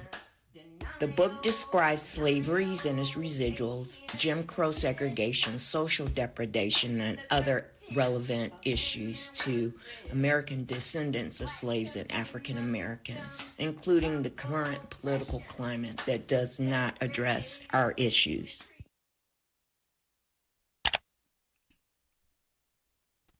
This is the Black Channel. I am your host, your brother, your humble servant, the Black Authority. Very glad to be with you all here this evening. I got the link for the Zoom up for everyone here tonight, and I know in particular here it's may not be exactly the cup of tea that a lot of you were anticipating here tonight, but I feel like if nothing else, somebody at least called it out one time, put this up on YouTube or whatever. There's one program that everyone can acknowledge and take a look at here. Our black legal class is dead. It's worthless. It is a disgrace. It's an embarrassment. It has been for decades now. And right now, the reason why we have so many troubles, there's so many things that we should be able to go to the third branch of government, the courts, to go to and bypass the legislative and the executive altogether. And we can't do it because we don't have anyone to do it. If you do, you got to get a white lawyer to do it. They're not going to be motivated no matter how much money you got. Nobody's going to go reclaim what's ours in Wilmington. No one's going to go reclaim what's ours in New Orleans. Nobody's going to go reclaim what's ours in California. Nobody's reclaiming what's ours in Florida. Nobody's sitting up here filing suits to go ahead and do that. We know it's there. We don't have any legal organization to be able to do that. Folks talking about PACs. I'm like, okay, a PAC is all fine and cool, but your PAC can't do this. You're going to have to get some lawyers together. Even if you have a PAC, you are still going to have to go to court behind it. Are we ready for that? No. Where's your legal class? Out bull jiving, looking for the turn up spot, shining the rims on their BMW, showing up in some slutty hoe's DMs, hoping that it's his, now that she's done with Drake, hoping that it's his turn. Maybe if he crawls between the thighs of a chick Drake been with, that'll increase his value. Because let's be very clear, I'm gonna say it, particularly in Atlanta, the black male lawyers of Atlanta, for the most part, are a bunch of dumpster diving gutter dwellers. Sexual gutter dwellers. And I said that. Go ask any of the hoes at Magic City and OnlyFans, and they'll tell you about your so-called black lawyers in Atlanta. I don't want to just single out Atlanta because, by the way, New York and LA, and we can go down the list. But yeah, let me just go ahead and throw that out there. We'll go ahead and get over here on Zoom. I've got Richard here on Zoom, or at least Richard's trying to be on Zoom here. His Zimbabwe broadband is going a little bit slowly here, so I'll give him about half a second more. Richard, please make sure that you have your camera and your microphone turned on for us. Nobody else will see you except for me. But just make sure we have our cameras and our microphones turned on for us. Just make sure we don't have any trolling issues. All right, Richard, and what is on your mind? I just wanted to... okay, Richard. Can you hear me? Yeah, we can hear you. It's the seeing you that's the issue. There you go. All right, Richard's for sale. iPad kind of slow. Okay. Yeah. I just want to hype up, talk about the late attorney, Louis Myers of Chicago.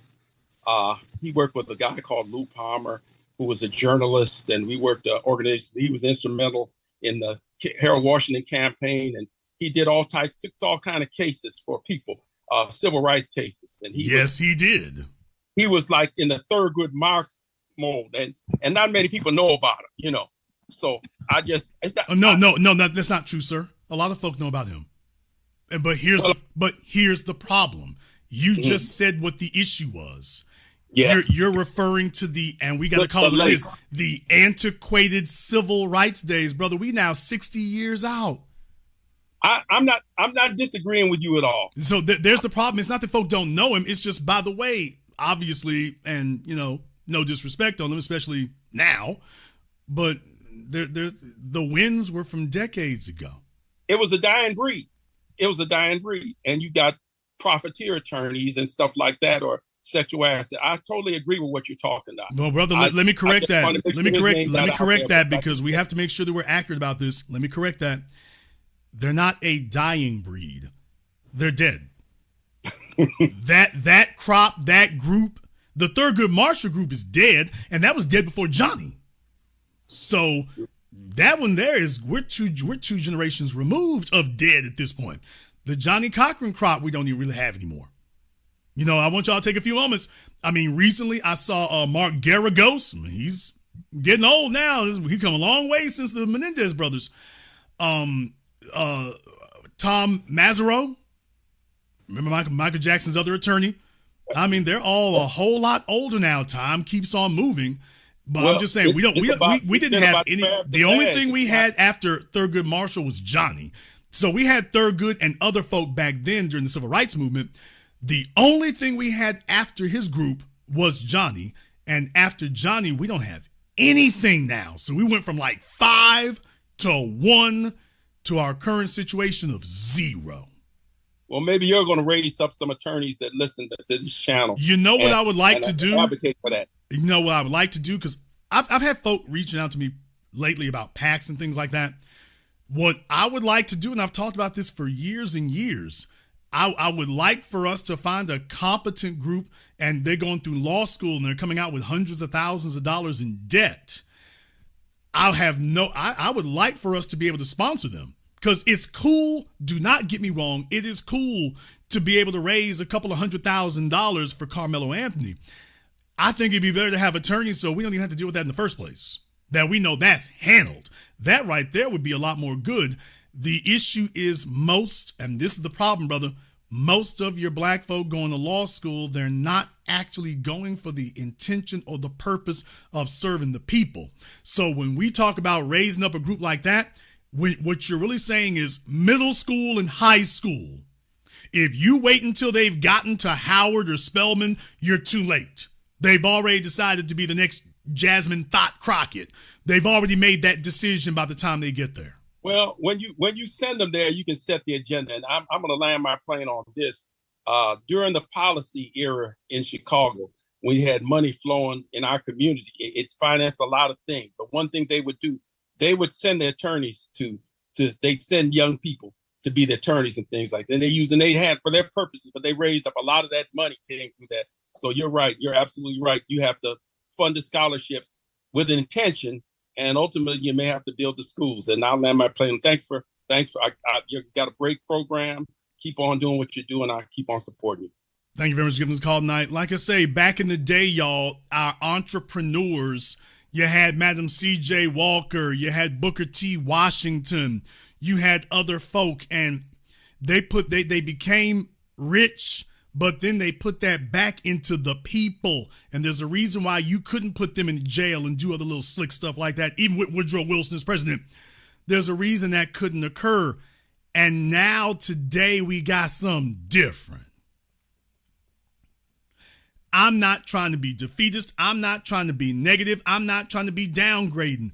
What I'm saying is, hey, I got to call it for what it is. I'm not going to lie to you all and tell you the situation is better than it is. If I'm the doctor here, I got to call the prognosis exactly the way I see it so that you are under no illusions. You do not have a cold. You got stage 4 cancer. We don't have only a few competent, good black lawyers. We ain't got nothing. Nothing, nowhere.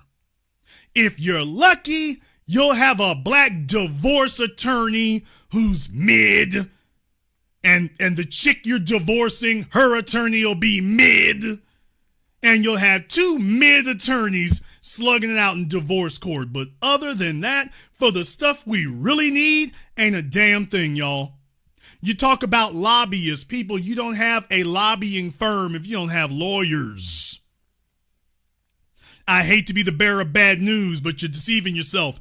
You don't have a lobbying firm without lawyers. You don't have a PAC without lawyers. You don't just run up on politicians saying that you're an organization and there's no legality to it. Yes, there is an amount of pressure that we can put on as a media group and from a media standpoint. Certainly if you strike at the right time and stuff, yeah, there's a way to do that. But let me tell you, boy, that's like going to war with only one weapon. You need to bring an arsenal with you. Yeah, you got one machine gun. Oh, where are your grenades, man? Where are your planes? Where are your tanks? Well, I got a machine gun and I watched Rambo. Okay, I don't care how competent you are with the machine gun. You're going to have to be phenomenal. You're going to have to be on some commando stuff, some Matrix, Neo in the Matrix stuff. And it's like, okay, it's not realistic to put that expectation on you. For me to tell you that's going to work. It's not realistic. Let me go ahead and jump back over here on Zoom. I've got Miko. Turn off your speakers, ma'am. Hey, big bro. Hey, Migo, what you doing, baby? I'm finally home, but I don't want to keep you long, but I am so upset about what's going on with this young man. And I have been looking for you to talk about this for so long. I said this tonight is the goddamn night. You are hitting the goddamn nail on the fucking head. We as Black folks, we are failing our generation. Like you say, there's no attorneys. I should have went to law school.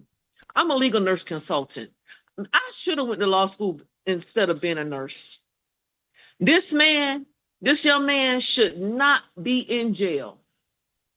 The law does not protect us. It does not. He shouldn't be in jail. He shouldn't be in jail. You shouldn't have had to deal with the issue you did.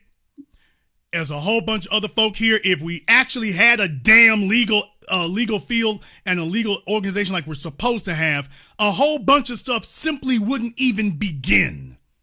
It wouldn't even gotten started because they would have known what was going to happen next if they tried it. I told my 80-year-old auntie, she finna be 80. I said, had y'all fought, I wouldn't be dealing with what I'm from St. Petersburg, Florida. I'm a part of this organization down here. These white folks in St. Petersburg, Florida dug up 3 goddamn graveyards and put I-75 through it. So now we got the Lincoln Cemetery. So, and I said this was 1888.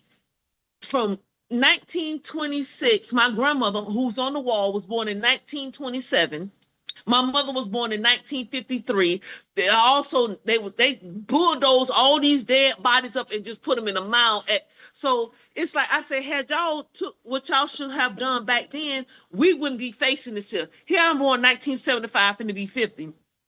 Why am I dealing with stuff that y'all should have done back in the day?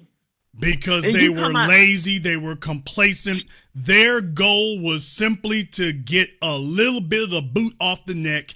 White society knew it. Dr. John Henry Clark talked about that. He said, and y'all seen the videos on YouTube, he said in the 60s, we had the dominant society. They were willing to give us anything we wanted. And I'm so glad that man said that so that these old niggas can't lie.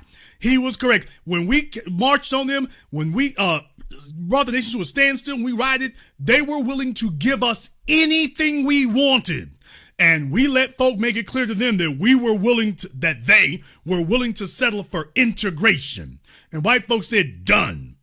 Done. You want to shop at our stores? No problem. You want to sleep with some of our cast off daughters? No issue. And that was all they were looking for. And we need to call it what it is. Them niggas they were looking to do the Soul Train line dance and to go bull jive across America. Let's go get some cocaine. Let's go get some crazy sex. Let's go ahead and do all kinds of stupidity because we is now free. And that was their attitude. And when you talk about John Lewis, that's them right there. That's the whole generation as a group right there. So no, but they ain't got time to deal with what you talking about. They weren't worried about that. They were looking for white folk to open up the club to them. And I mean the dance club. Once they got that, they told you and me, oh, well, anything else they do to us and deprive us of, that's worth the price of admission. That's just the cost of doing business. Jason, when I tell you I'm ready to snatch a bitch teeth out, fuck a root canal, like snatch them out. This ain't even half of the document for the cemetery here. So if you think this is just, who gave you the permission to, and then they didn't even the dig up the bodies one by one. You brought a whole bulldozer in, a whole bulldozer. But back to the young man, that little Austin, and let me tell you what God has that Austin. So Hunter was the bigger twin, and Austin was the smaller twin. See, Austin should have been Hunter, and Hunter should have been Austin. Hunter was jealous of Austin because of his body size. Hunter was a goddamn a dweeb, as they called it back in the day. And Austin couldn't realize, like, why you big as you are, why you ain't rah rah rah. They were bullies. His father went to jail for essaying. That's why his mama them had left him, because he had essayed somebody. Yeah, like I said, Megyn Kelly and friends are not doing the guilt by association and the Harambe thing. Hey, let's talk about your parents' criminal record. None of the white supremacists online, they're not doing that one all of a sudden. Very interesting that they don't care about parents' criminal records no more. Yeah, the stories have changed. This young man, I call him, I think, a Snoop Dogg. When it's my nephew should be home by the end of this week. He need to be home. His family need to be protected. I don't care if you're a Christian or you from the the purple people, the 5%ers. They need to be surrounded that house, because this is the black people way of giving back and making sure this young man don't get railroaded. How come when it's time to stand your ground, when it's up to us, it's no problem? When it's up to them, it's no problem. When it come to us, no, you pull out the Woolworth. You go to the Woolworth counter and say, hey, no, this ain't what it is. No, that young man, and $1 million bond, I gave to it. You know, I still got my little stuff going on. I can't get, man, but if I had something, man, look at here. That should be like Judge Joe Brown say he had defended some on pro bono. Where the pro bono lawyers at? The pro bono lawyers are down there bull jiving like that black lawyer in Florida they made a film out with Jamie Foxx for suing a damn funeral home.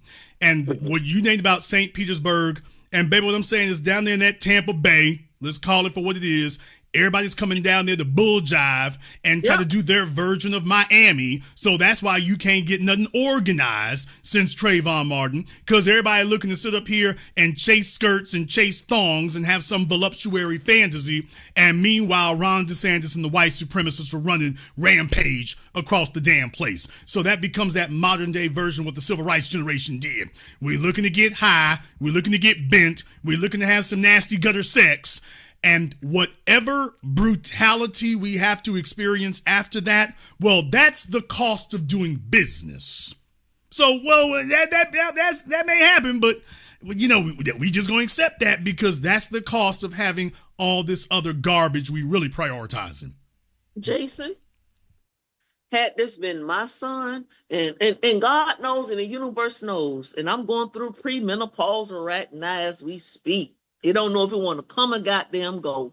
But had this been my son, I would have been juvenile. Hey, 400 degrees. I'm ready to mask up. We as black people, there should be, this man, it's not a GoFundMe, but a give, go save, whatever the hell it is. We need to give, and we need to bring nephew home. And we need to make sure that he have the best defense attorneys.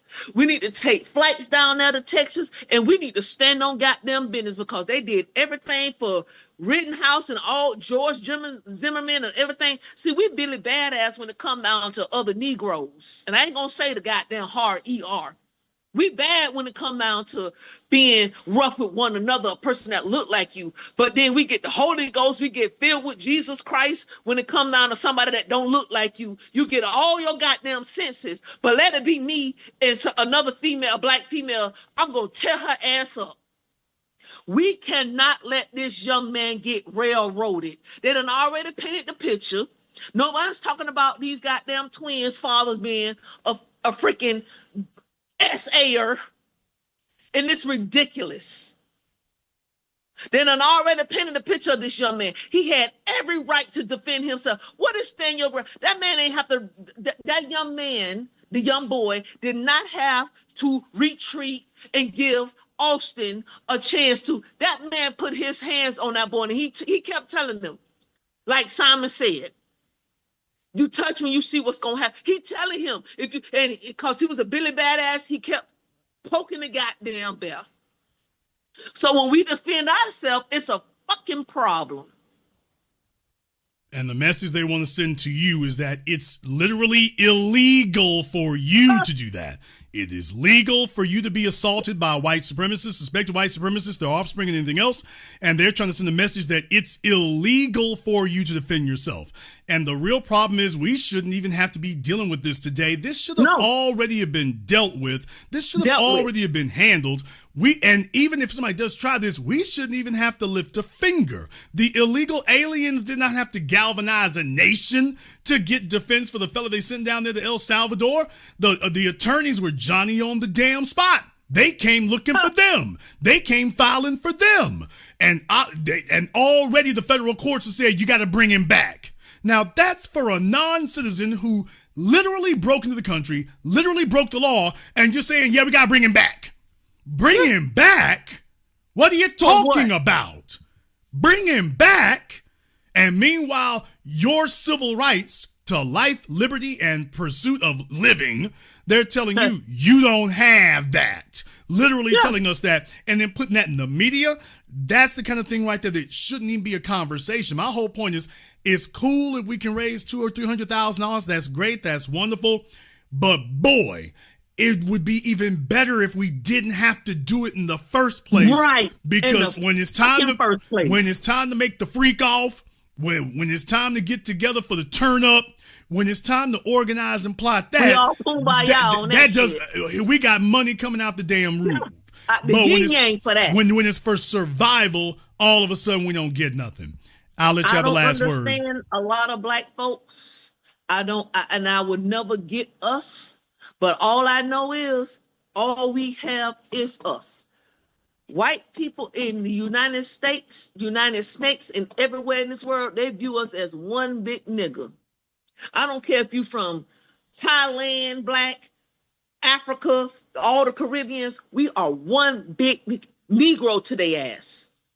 But nephew, he needs to come home and he needs to know that he got real. Now, if he was wrong, like I told my daughter, you get in goddamn trouble, baby. I'm with you when you're right, but I ain't with you when you're wrong. But at the end of the day, that's still my child.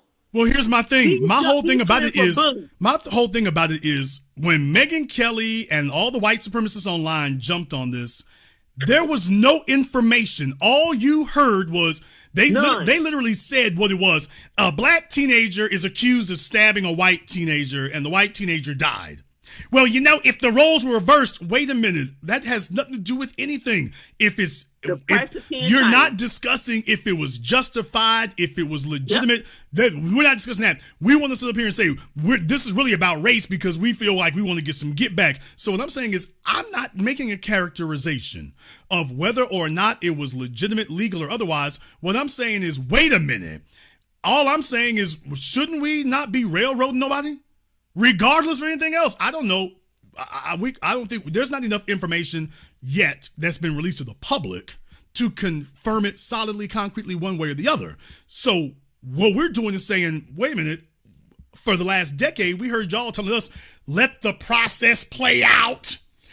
Let the court system investigate. Well, that's what they said right up until now. Now they're not saying let the court system work and let the process play out and let's go where the evidence leads us.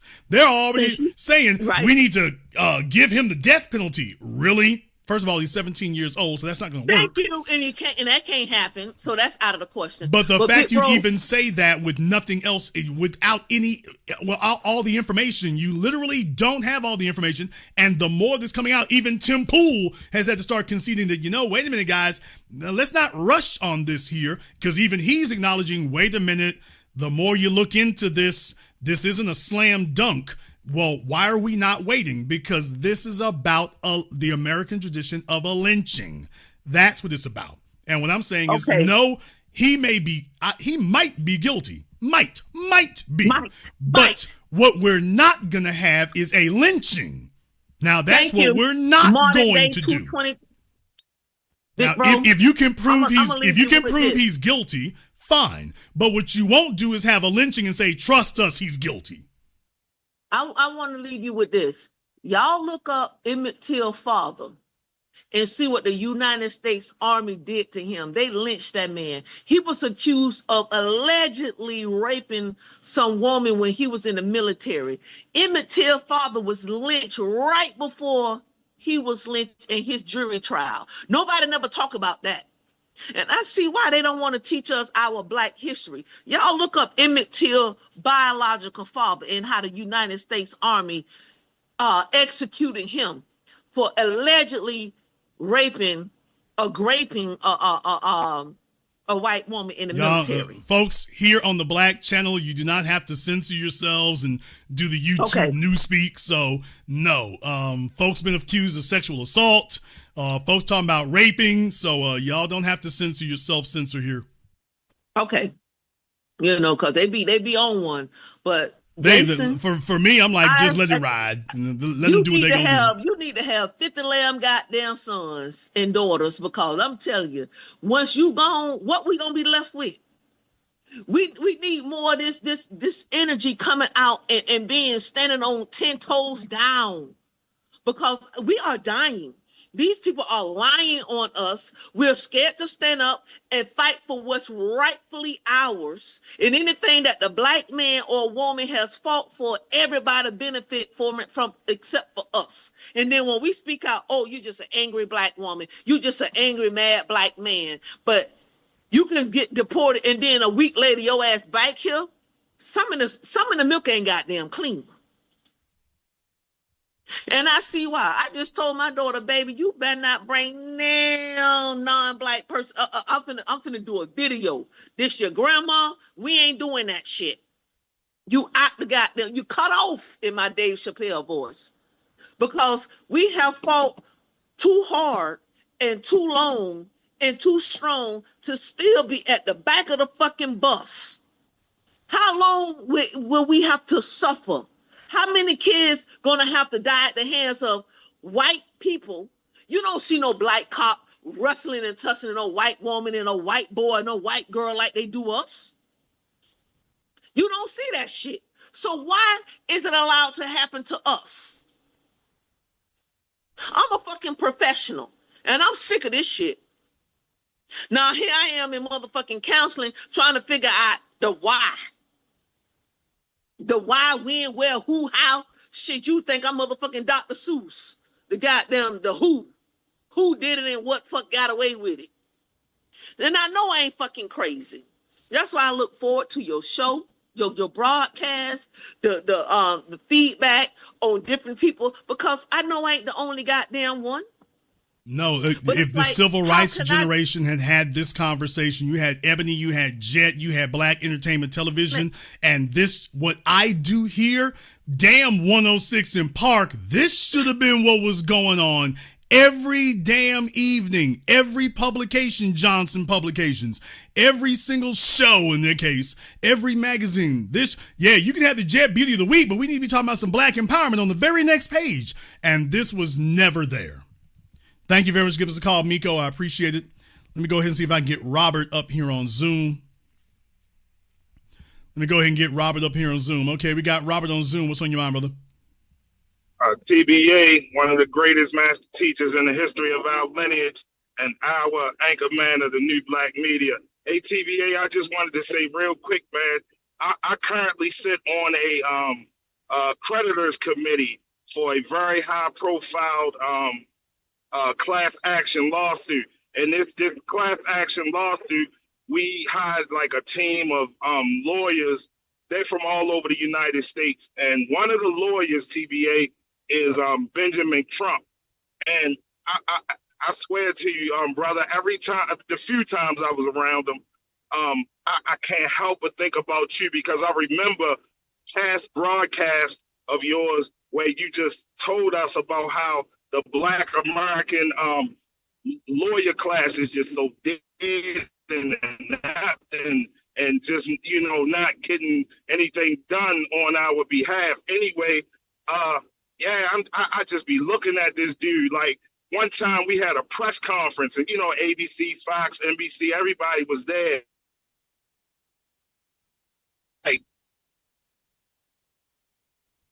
And I'm like, looking like, man, this stuff's so antiquated and played out and ineffective. But I mean, I didn't say that to him, but that's what I was thinking. Well, brother, here's the thing about Benjamin Crump, and I know he's filed, something to investigate about Malcolm X. And I've said before, I'll give him credit where credit is due. I'm going to say Okay. this. I've said this about Benjamin Crump before, and I'm going to say this again now. Sure. I think that Benjamin Crump is doing the best he can do. I'm going to be charitable here and say I think he's no Johnny Cochran.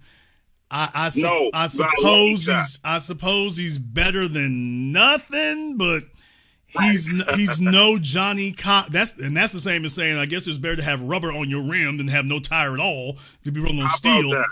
So, but I'm just saying Benjamin Crump I think is doing the best he can do, but he is far from the top of the class, and that's the issue there.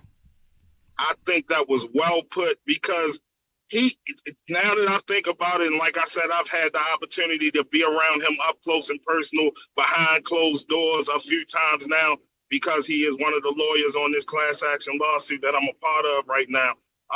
So I think that's a perfect assessment, TBA. Once again, you right on point because I was just so underwhelmed. Like for instance, when I watch one of your broadcasts, I'm usually overwhelmed. You know what I mean? With the knowledge that you impart on us, with the game that you give us, the things that you bring to our attention that we might miss.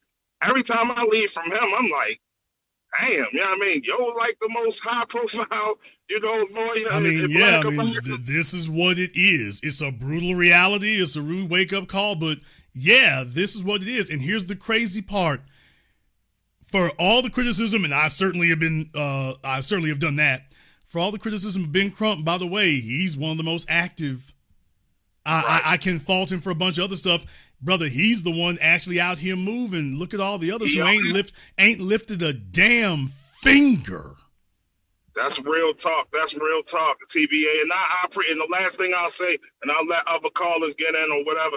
I appreciate your perspective, brother, because I didn't want to come down on him so harshly, but I was just speaking like how I really felt tonight about him, like meeting him a couple times now through this lawsuit. But your perspective is right on point because he definitely looked like he's doing the best he can. But when you look at him, you're like, damn, you know what I mean? But yeah, it is what it is, and he out there, on the scene. If nothing else, he is on the scene. But thank you for taking my call as always, brother. Thank you for what you do for us, man. And good night to you. Thank you very much for giving us a call tonight here. Like I said, I mean, I think Ben's doing the best he can. I mean, that's the level he can operate at. He's no Johnny Cochran, and I'm not going to expect Johnny Cochran results. That doesn't mean I co-sign everything. I'm just like, well, I mean, I really do think he's doing the best he can do. I think he's doing the best he can do. And I'm like, okay, where's our A team? Where's our A team? Where's our starting bench?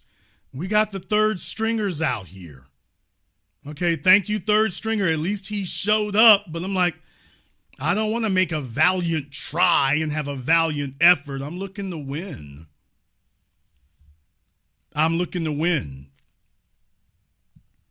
Not just to have a valiant effort at it. Somebody in the chat room asked, what we do about it? Now, anyway, we've already explained that for all the what we do, folks. There are a bunch of you in here today who have something that Jason Black does not have. Children. And you are the problem. The black lawyer class has been a problem. But if you are a black parent and you have not been guiding your children in this direction, you're not a problem, you are the problem. I direct you all back to the Martin Scorsese movie, The Departed. You saw in that film, by the way, based on real events, they groomed the children early to infiltrate these organizations, to infiltrate these institutions, to infiltrate the halls of power. They groomed them early to be police officers, judges, and gangsters. They groomed them early. And I got a bunch of folk in here. I don't give a damn if you're single mothers or not. You have children. And you are a worthless bull-jiving person there. Your kids are sitting in front of a damn Xbox. And before they can get out of high school, they sitting with $1 million bond and a murder charge, and your damn Xbox ain't helped nothing. So if you got children here tonight, what we need are black parents who take this damn situation seriously. And you tell your children, yeah, you need to go to law school. You go into law school. We don't need no twerking and nothing like that. We don't need another YouTuber in the family. You go into law school. We need competent lawyers. We need competent representation. You don't wait till they get to damn me high school to have this conversation. Y'all sitting up here looking for the next thought to lay on top of or the next deadbeat bum nigga to lay up with so you can sit up here and indulge your damn loneliness and go into the turnip spot. And meanwhile, when the folk turn the red and blue lights on, we just caught. So for those of you who have children, that's what you're supposed to be doing. For those of you who have children, that's supposed to be your mission. Don't sit up here. There's a bunch of y'all sit up here and get on social media and you want to regale the world about your bull jive ass marriages. When you fail at marriage, when you're failing at marriage, you talk about being a parent. When you fail at being a parent, you talk about marriage. You want to regale me? Show me a tree. You can judge a tree by the fruit it bears. I'm taking a look at your kids. Don't sit up here and tell me about your job and your house and your children are incompetent failures. Say about Ben Shapiro whatever you want to. He can articulate the white supremacist standpoint. And he's actually got credentials to go into court and to file such a document. And you sitting up here trying to tell us all about your kids got into a damn college and then after that they're MIA. Yeah, you failed. All you can do is show them with a graduation certificate or degree. After that, never hear from it again. Yeah, because you failed.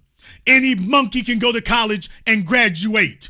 Can they become the best in their field and leading at it? Oh, they can't. Your mama was bull jiving. Your daddy was worthless.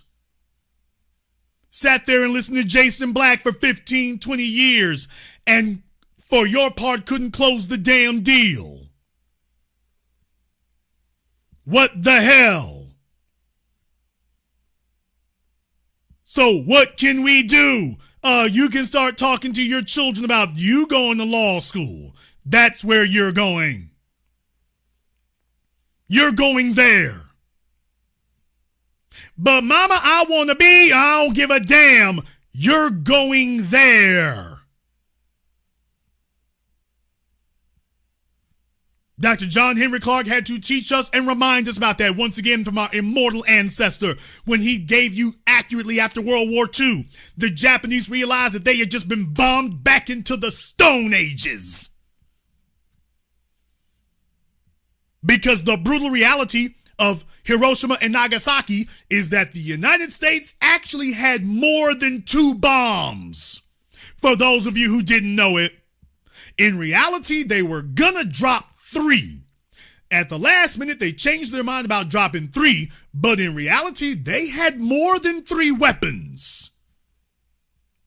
So we only hear about Hiroshima and Nagasaki. In reality, they had 3 bombs they were going to go with that day, and they actually wanted to go with more than that.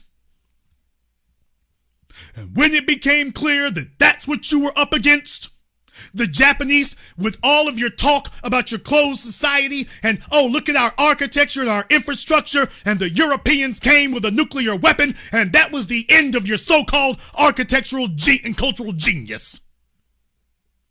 And what they realized was that we're sitting up here fighting people with nuclear weapons with katana swords. And that's wonderful in an anime where you pretend like a sword can cut through a steel pillar, which it cannot. For those of you who didn't know, even by the way, katana swords were not actually battlefield weapons. Go look it up for yourselves.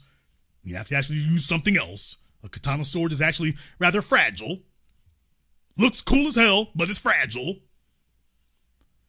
And the Japanese realize we'll be damned. We're wearing kimonos and got katana swords against people with nuclear weapons. First order of business is we don't give a damn what you kids thinking. People, in case you didn't know, in Hiroshima and Nagasaki, there, and you've seen the stories about it, look it up on YouTube. When the nuclear weapons went off, when the flash went off, there were people whose shadows were etched into the walls. When the bombs went off, the flash etched their shadows into the wall, into the concrete. What the hell kind of sci-fi stuff is this? That was a wake-up call to them. You were dead before you even knew something had happened. Your granddaddy is a shadow on the wall now? We don't give a damn if you want to be an actor. You want to be a YouTuber. You want to be a musician. Your ass is going to the Japanese Academy of Engineering and Science. That's where you going. And we will not discuss it. That's what Dr. John Henry Clark reminded us of that happened in Japan after World War II. The parents said, we don't give a damn what you kids want to do. They just reduced our nation to ashes. You're going to engineering school. You're going to math. You're going to build high-speed rail. You're going to architecture. You're going into science and physics. Didn't ask you what you want to do. Telling you what you gonna do. On account of the fact that we're staring down the barrel of annihilation. Them white folk didn't play. The only reason you're still alive is because they decided, okay, 2 of them is enough. Meanwhile, you get with black folk and they sit up here saying the stupidest, dumbest thing you can say. Let the kids be kids. And there's nothing in our society that treats black children like children.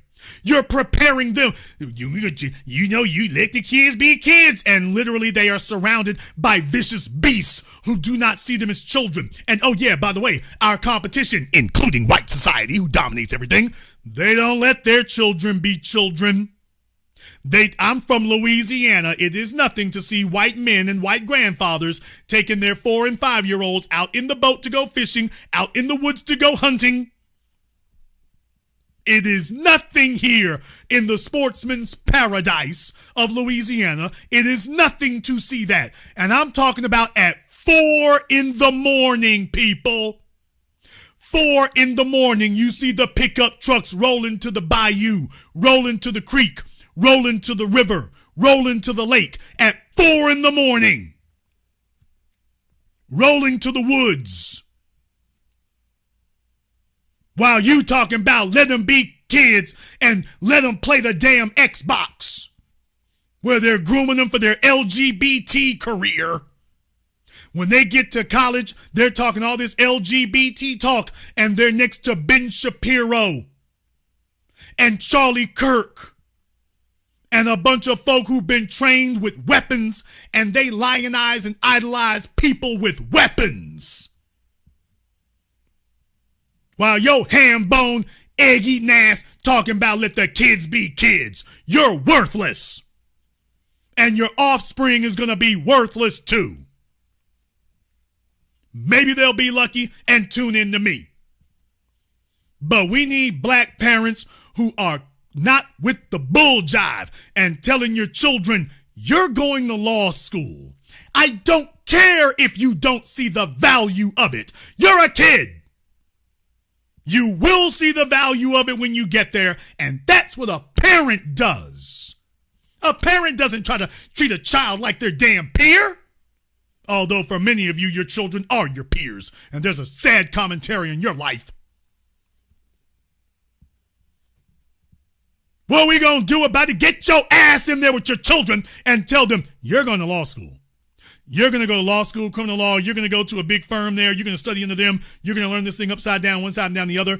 And then you are going to come back here and be part of the apparatus that's going to put a stop to this mess. You ain't going to be looking for conventions to go to style and profile. You all can't name a convention that Johnny Cochran was at styling and profiling. And even if he did, he earned the right to do that. The folks styling and profiling ain't got no wins on the board. Haven't won anything and doing victory laps. I got a bunch of folk up here on Zoom. I'm going to go ahead and see about, speaking of Zoom, let me go ahead and run through those because I got a bunch of folk here on Zoom. So please try to keep things compact and concise. I know we've been running a little bit long here in that regard, and I know a bunch of folk want to speak. So I got Nylon here on Zoom. Nylon, you got 5 seconds. Make sure you have your camera and your microphone turned on for me. Nobody else is going to see you except for me, but just to make sure we don't have any trolling issues, make sure you have your camera and your microphone turned on for me. I can give you 5 seconds, and then we're going to have to move on. All right, Nylon, what's on your mind? Oh yeah, Jason, how you doing, sir? All right, brother. Greetings to you, and I loved everything you saying tonight.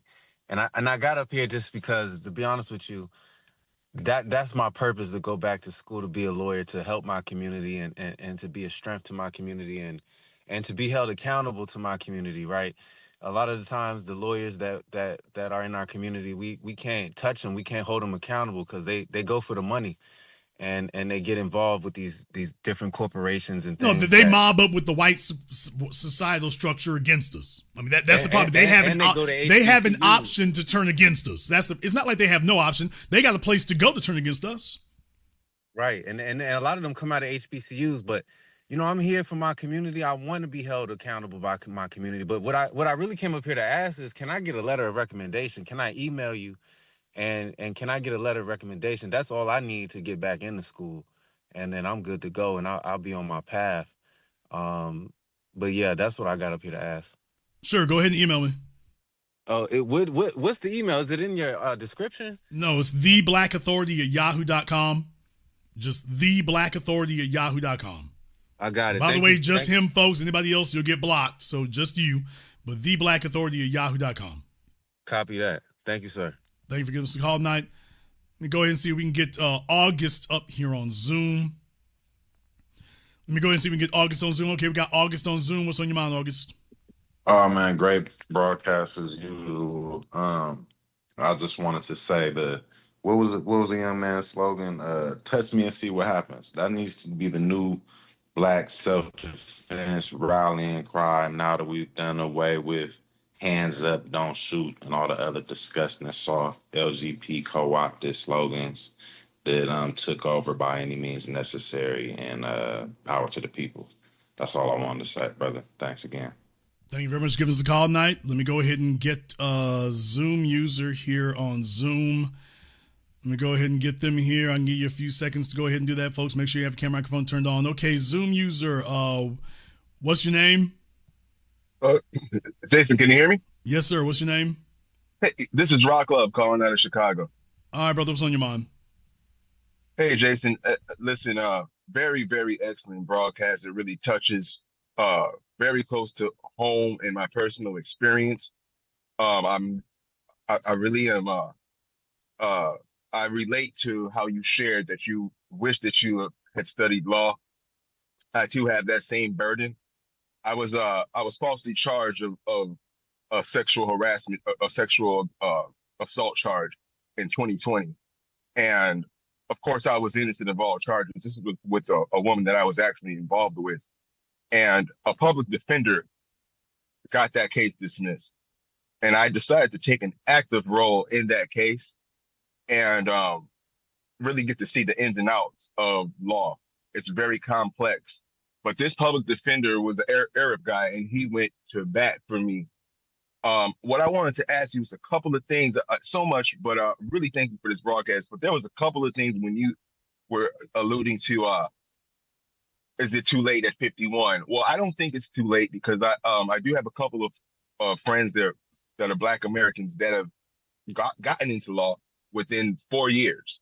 So I think there's a little bit of, there's ways to do it quicker, but the other part of it, what I wanted to ask you your opinion on, is also if maybe you can't get into law to be a lawyer, but the community has to start getting into legal aid assistance where you learn how to file motions and all aspects of that. And of course, if you have children, yes, we need this to be the top priority. Okay, we have to have our youth becoming competent attorneys, or there's no hope in the justice system for us. I agree with that 100%. Thank you very much for giving us a call tonight here. Also, if I have any lawyers here who actually want to help in that regard, go ahead and email me at theblackauthority@yahoo.com. This brother wants to have a recommendation. We got other folks who may have questions about that, so maybe you didn't do nothing yourself. If you want to be helpful there, if we got any black attorneys, you are welcome to go ahead and contact me. Let me go ahead and get Remy up here on Zoom.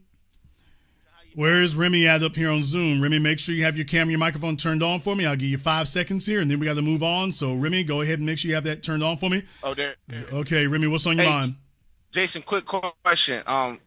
In regards to some of the people making commentaries about the whole Carmelo situation, I've heard the statement of people like, "Oh, why don't he just use his hands or fight like we used to back in the day?" And it bothers me because it's like, if y'all knew the facts. Because a lot of them will say, "Well, I don't know everything," but then they'll make the statement of, "Oh, he should have used his hands and fought like a man," or whoop the whoop. But if they know the facts, it was 2 against 1. Why would anybody fight fair? Well, it's not about fighting fair. It's that when you're black folks start arguing against themselves. They start, right. you really caused that there. So when you're powerless, you start blaming other people. You start blaming the victim.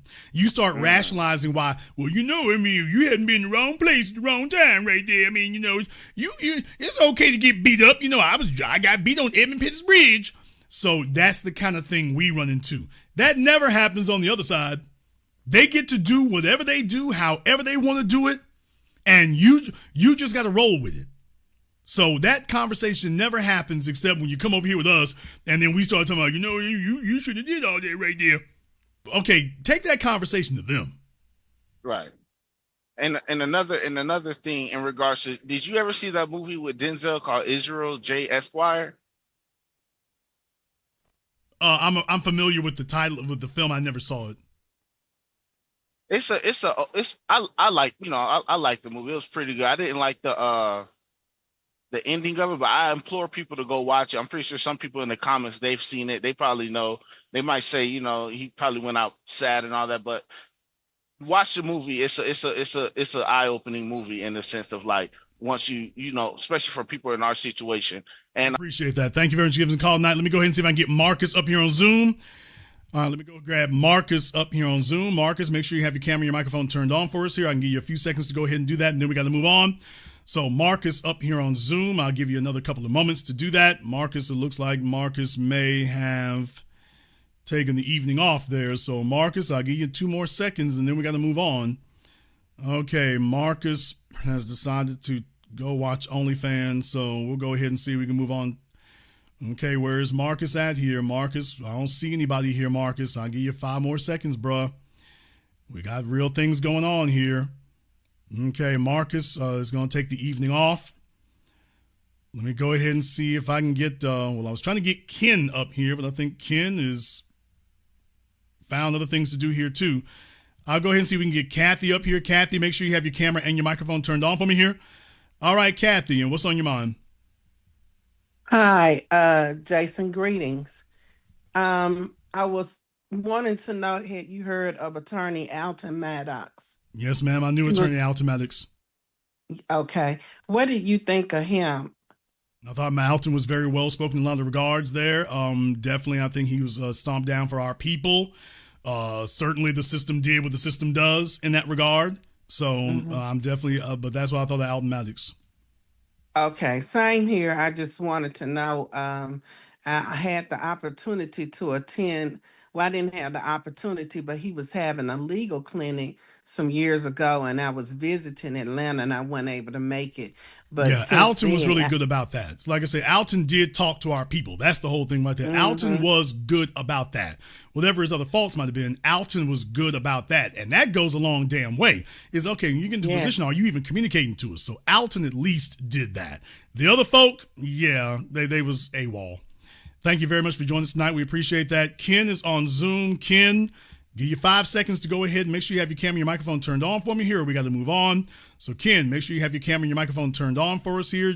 Nobody else is going to see you except for me. But just to make sure we don't have any trolling issues, make sure you have your camera and your microphone turned on for me. Okay, Ken has apparently gone to sleep.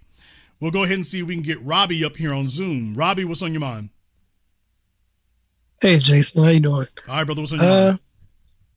Hold on, let me, okay. So, South Carolina State, a few years ago, well, not a few years ago, maybe a decade ago, there was a group that wanted to reopen their law school that was closed by the state of South Carolina in 1954. And they said it would only cost $8 million to get it started or restarted. So I'm looking at Congressman Clyburn down there and I'm thinking, how come you can't get $8 million from the federal government to because he's a puppet. He's a puppet of the Democrats, and the only thing he's concerned about is getting his raggedy ass daughter into Congress. That's his priority. And I agree. You mentioned Angela Rhee and Tiffany Cross yesterday. I agree that you should definitely have them on the show. On the broadcast. I mean, if they're willing to, I have absolutely no problem with that at all. The only issue there is that, and it's not about me roasting them or whatever. I'm not a fanboy. I'm not looking for a date. I'm not desperate for them to be side chicks, although they can throw in the application. It's not going to be no situation like that. It's going to be all business, and I'm not going to sit up here and do the fanboy thing where it's like, okay, I'm going to get down to the business and the real questions here. And it's like, by the way, hey folks, we got to talk about that. So some of this stuff that's been going on, I'm not a Democrat shill who's going to be safe about these things. So there's the real problem. You got to understand, brother, they're looking for their next corporate gig. I need y'all to understand that.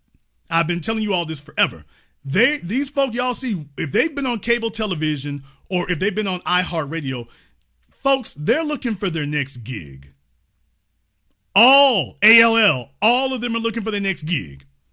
That's why Mark Lamont Hill is over there with Joe Budden right now, and because there really isn't a lane on broadcast or cable television anymore, they can't really go to that. That's not really going to be a first line thing. They're cutting folk over there.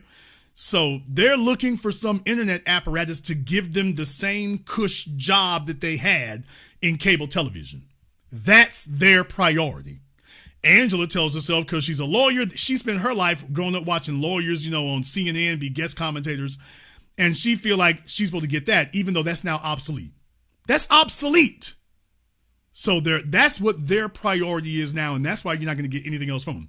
I'm not a fanboy in that regard, and I'm not here to roast them. It's really not even that big of a deal. My whole thing is they would be terrified to see or speak to any of us. Because we're not going to just do the, okay, white folks is racist thing. We're not doing that. We're talking about the real things and, hold folk accountable. We're talking about the real issues. We're talking about real tangibles. We're talking about why things are really not happening. What I've said tonight about the black legal class, Angela Rye's not going to agree with that. And by the way, it's not even about her agreeing with it or disagreeing with it. One more thing. It's not about whether or not she agrees or disagrees. We can disagree.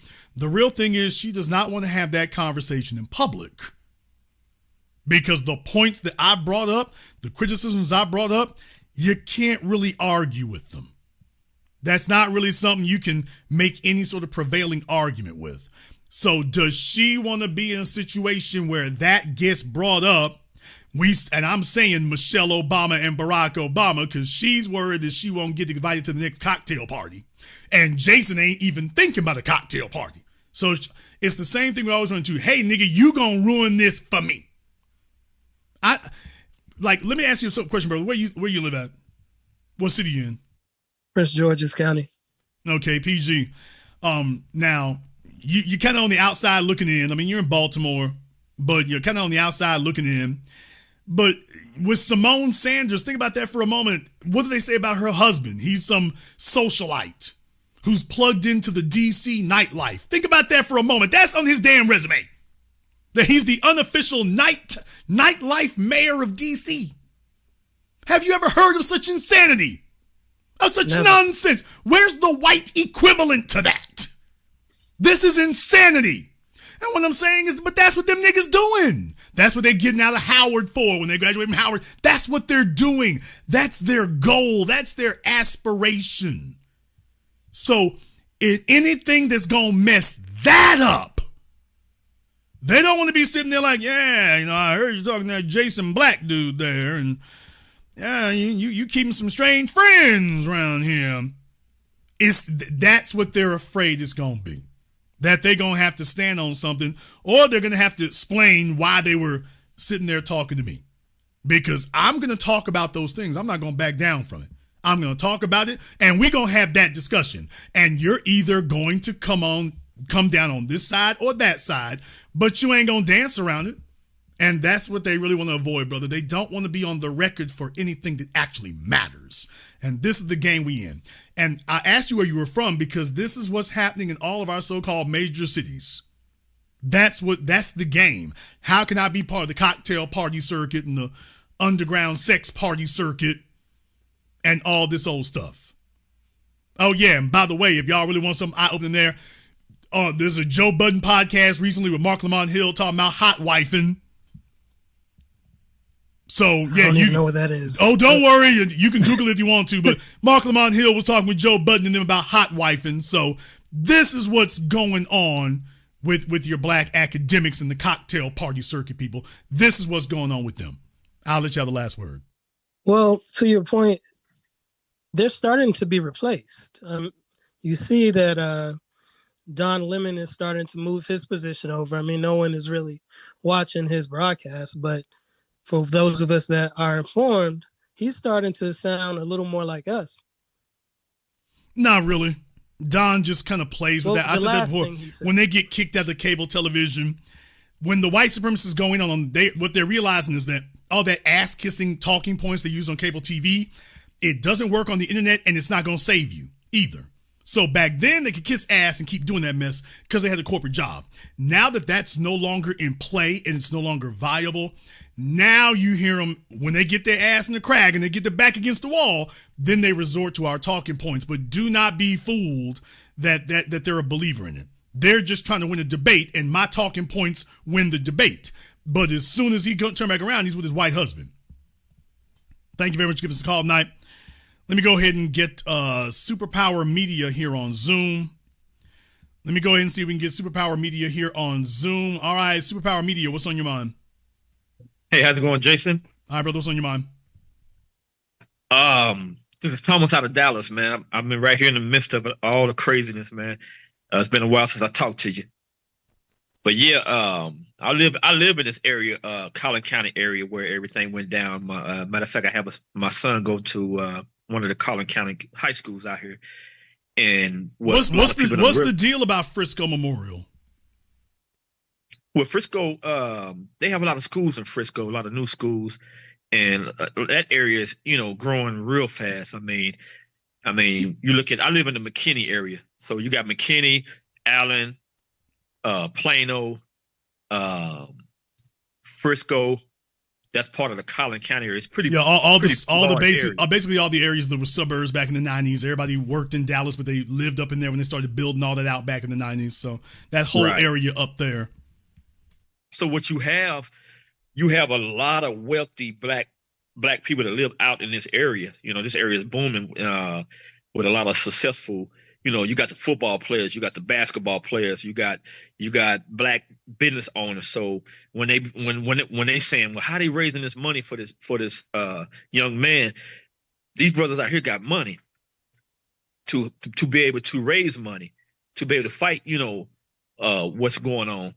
And one thing, what people don't realize, you had Ethan Couch, who murdered 4 people, drinking and driving. And they made up what was it called? They made up a diagnosis for him, affluenza. So yeah, affluenza. The conversation goes totally different when they're talking to everybody else. And this is right here in Dallas. So you made up something to protect this rich white boy. He didn't do. I mean, not one time in jail, but you give Carmelo Anthony. They just locked him up right away, man. And really, the charges they got on him is not going to stick anyway. I mean, because what you have is that you have a self-defense charge. You have the right to defend yourself at every cost, man. Well, you may have the right, but do you have the authorization? There's the problem we got. There's no question about do you have the right to self-defense, while they said that Kyle Rittenhouse had the right to shoot unarmed people. So it's like, okay, but do you have the authorization to do so? And I'm very well aware about, in Dallas, athletes and everything else all over there. Here's my thing. My thing is, by the way, everybody else gets together and got an organization. Right. We're sitting up here. Exactly. I'm talking about we're going up against organizations, and that includes the court system as individuals. And that's a losing formula. That's a losing equation. Or at least what I'm saying is that's going to be a hell of an uphill fight. So while we sitting up here patting ourselves on the back, buying big houses out in the suburbs because we think we done made it, at the same time, and these are folk who got disposable income that you and me wish we had. We just wish we had that. And I'm just like, right. Hey, by the way, dude, there's really not no excuse. And everybody wants to scream fire, fire when they start clamping down on us. The time to be doing something is when you got nothing going on. When you free and it's open, not when you're under the damn gun. That's the problem. I'll let you have the last word. And I mean, so we're under this, like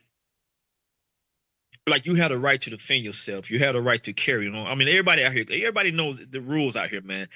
If when you run up on somebody in Texas, you pretty much know either they got a gun, they got a knife, they got something.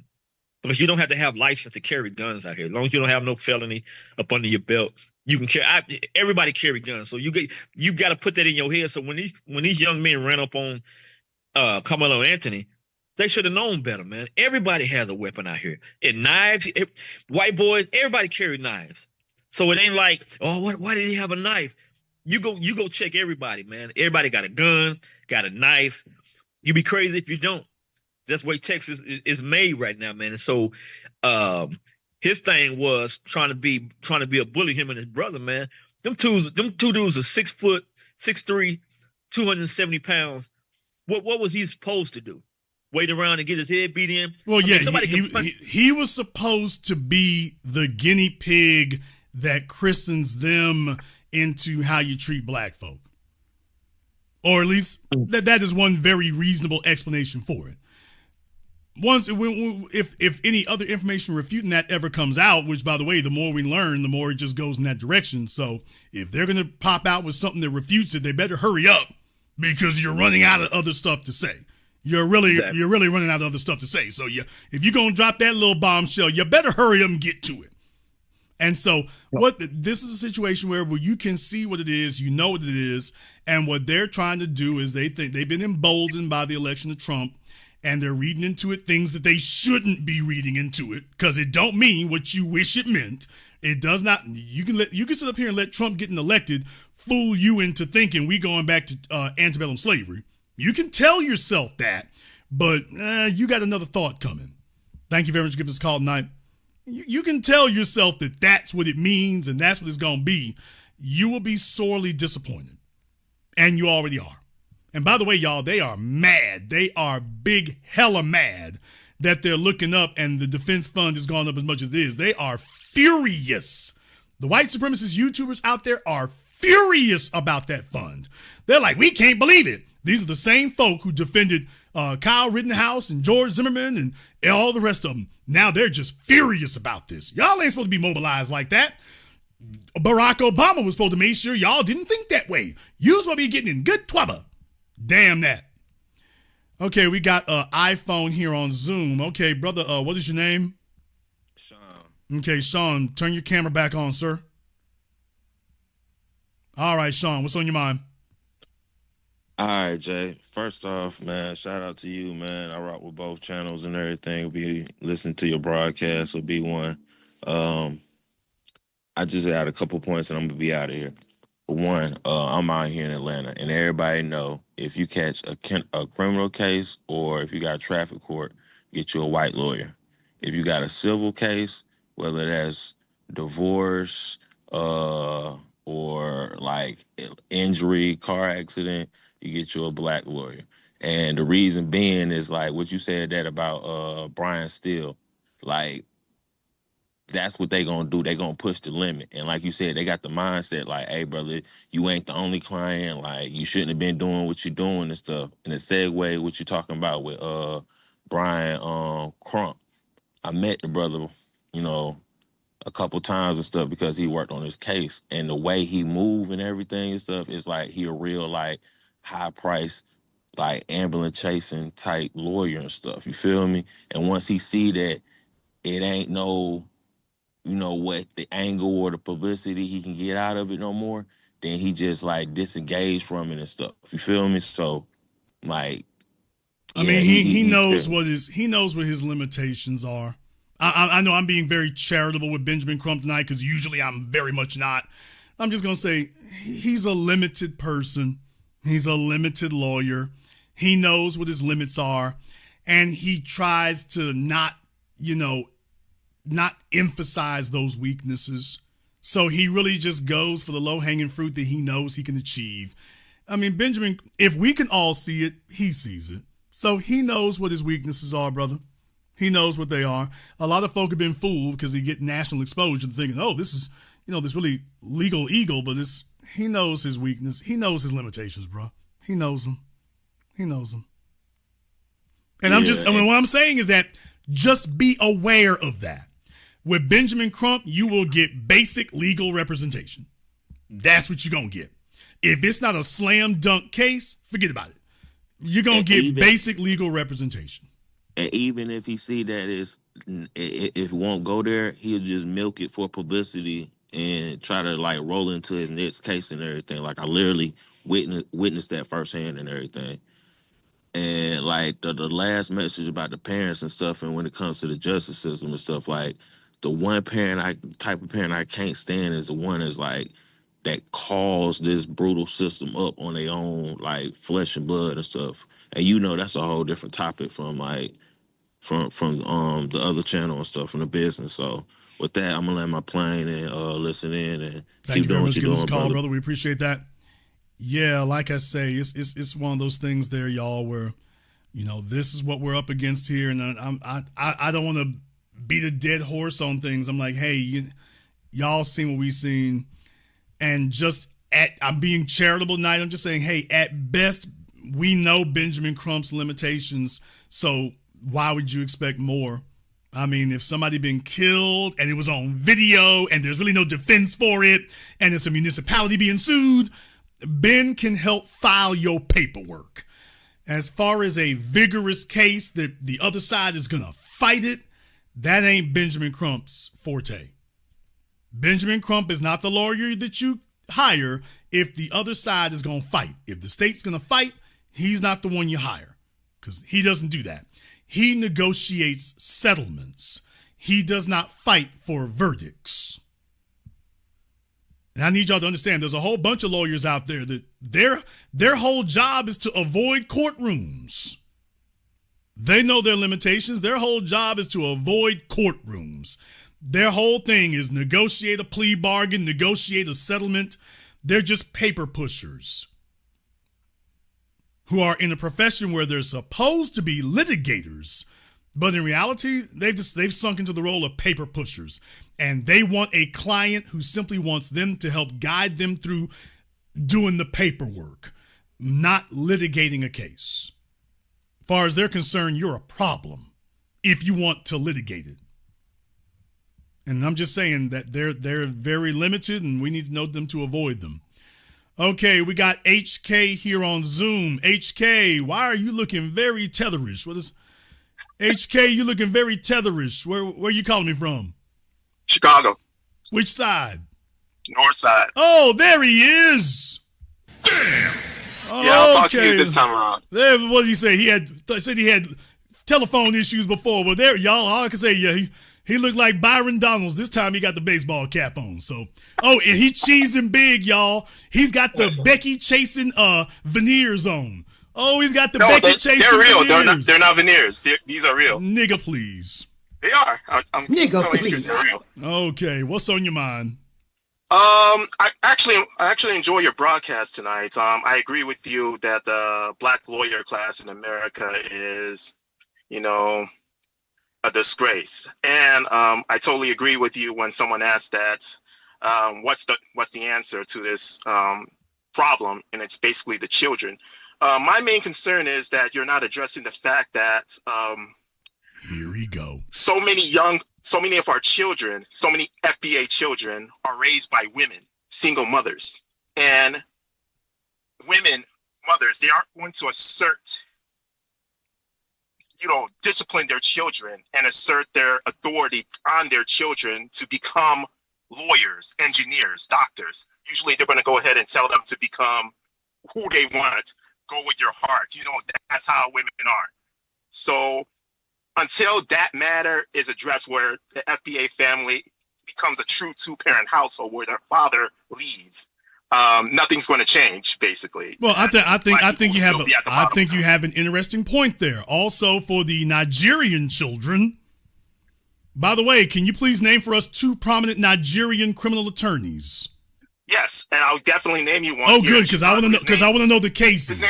His name is Nene Ochi. He actually represented Jussie Smollett in his most recent trial. He actually got him out of that specific conviction.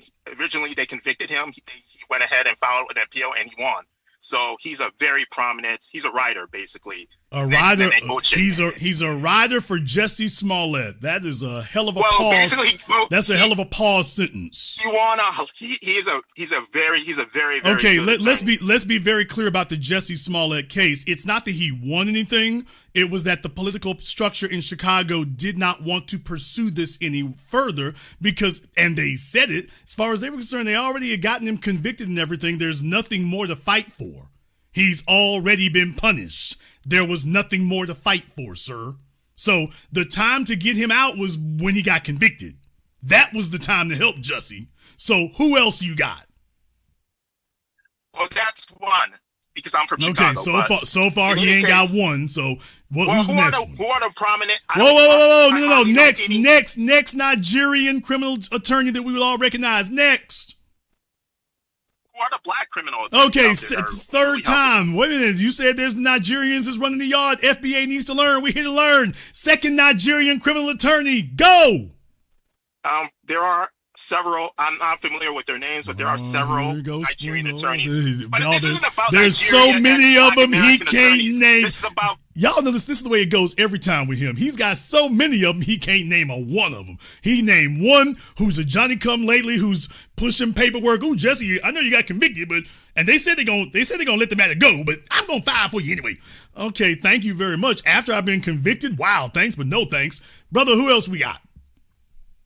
There's several of them. I'm not aware of their names, but this isn't about. There's Nigerian several. How do you know they attorneys. exist if you don't know their names? How do you know You're they making exist? this about Nigerian attorneys, black attorneys. I'm talking about. How the do you in know general. they exist if you don't even know their names? Because I just know they do exist at least in the city of Chicago, and I'm pretty sure they are throughout in the United States of America. Lagos. Plenty of Nigerian attorneys. Lagos, But come this isn't get about- this nigga. I need Lagos to come get this nigga. I need Nigerian Airlines to book a flight. Y'all need to come get this. Igbo, Yorubas, whoever it is, come get this nigga.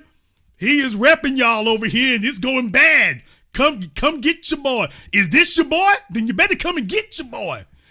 He's doing the best he can, y'all. This is like Benjamin Crump of the North Side. This is if Benjamin Crump was arguing on the North Side, it would sound just like this. Right here. Sir, the issue here is across the damn board. It's not no isolated thing. It's not even a single mother thing. It really isn't. Well, one of the reasons why there aren't that many black attorneys is that a lot of these it starts with the children. A lot of these children are not being motivated to become attorneys. They aren't being motivated to become doctors. They aren't being motivated to become engineers. That's not the issue. I did not say. It is the issue. No, I did not say. They need fathers in their lives. They don't have fathers in their lives. Calm down, Tether. I did not say that we don't have enough black attorneys. I said we do not have enough competent, motivated, focused on our issues black attorneys. We got plenty of FBA-born attorneys. What we don't have are competent ones on the job for us. That's what's missing. That's what I said, sir, not what you just said. I totally do agree with you. There are plenty of Black attorneys out there, but they aren't focused on the issues of Black people in general. So, as I said, you made a solution. This was your solution. It starts with the children. A lot of children aren't being motivated. They aren't motivated to fight for Black issues. Yes, it's not enough to just tell the children be attorneys. We got that already. You need fathers. You have to agree with me with that. So many of our young children, Black children in America, they don't have fathers raising them. They're raised by women, single mothers. That's a huge problem, a huge issue that is plaguing the Black American community. And until that is addressed, nothing will change. It's going to be a repeated cycle. You're talking as if the immigrant community is any better. I don't know why you're trying to do that when I just debunked you. I don't know why you're trying. This isn't about immigrants and Black Americans. I'm Black as well. Then stop making a distinction. You already made a distinction, sir. So are you ready to walk that backwards? Yes, I'll walk that backwards. Okay, I'm Black there you too, go. basically.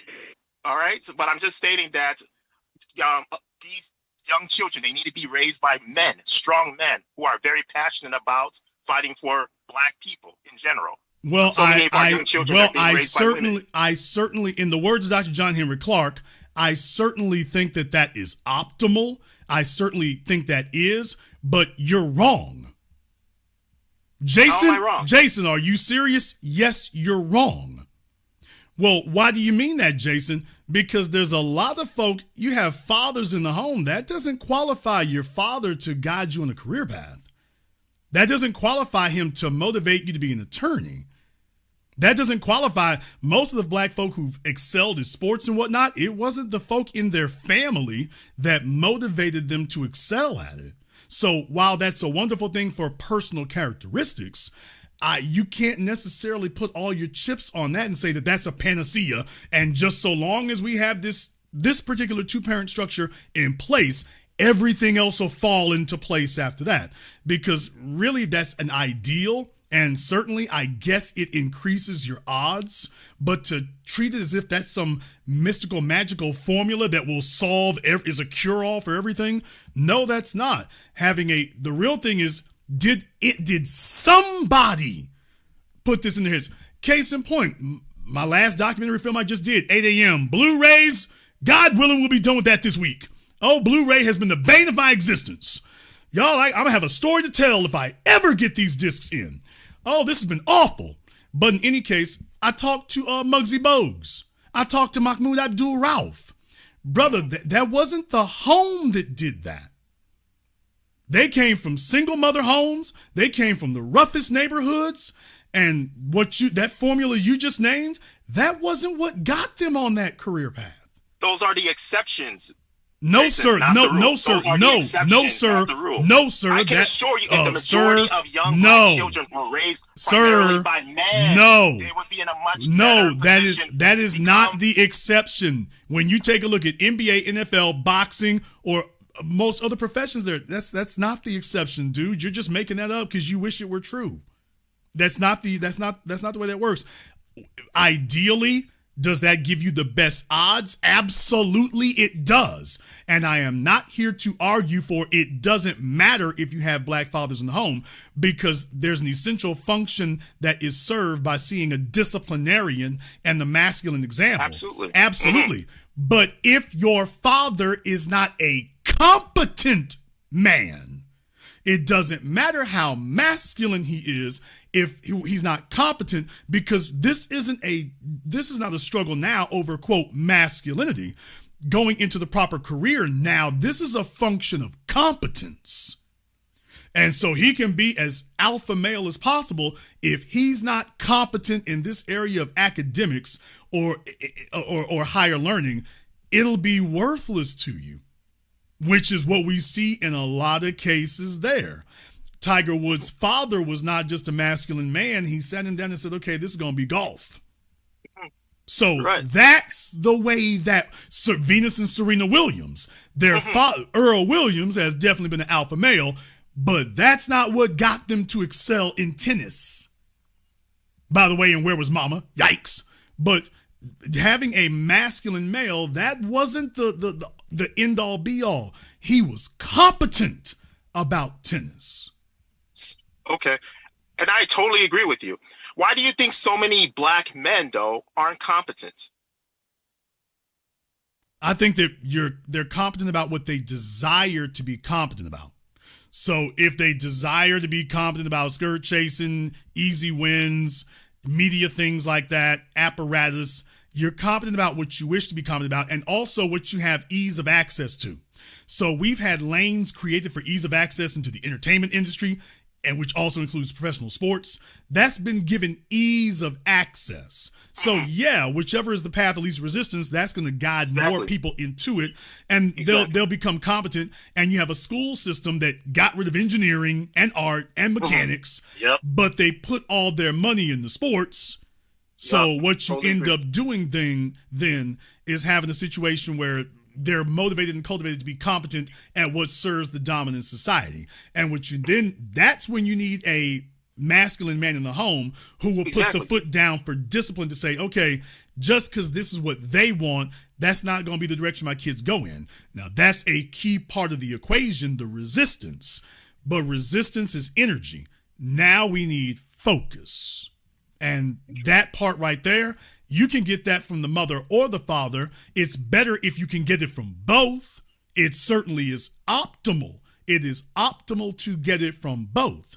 But I'm not going to sit here and say, as long as the father's in the home, everything will be okay, because I'm looking at a bunch of slutty thoughts out here from two-parent homes. So the caliber of males we've had out here isn't necessarily impressing me. Thank you very much for giving this call, Nate. Do not try to tell me how to run my program either. That's not a good idea, do you think? I don't think so. Let me go ahead and get back over here on Zoom. By the way, y'all saw he walked that one backwards there, so don't worry. That hurt his soul right there. Becky is going to come up to him.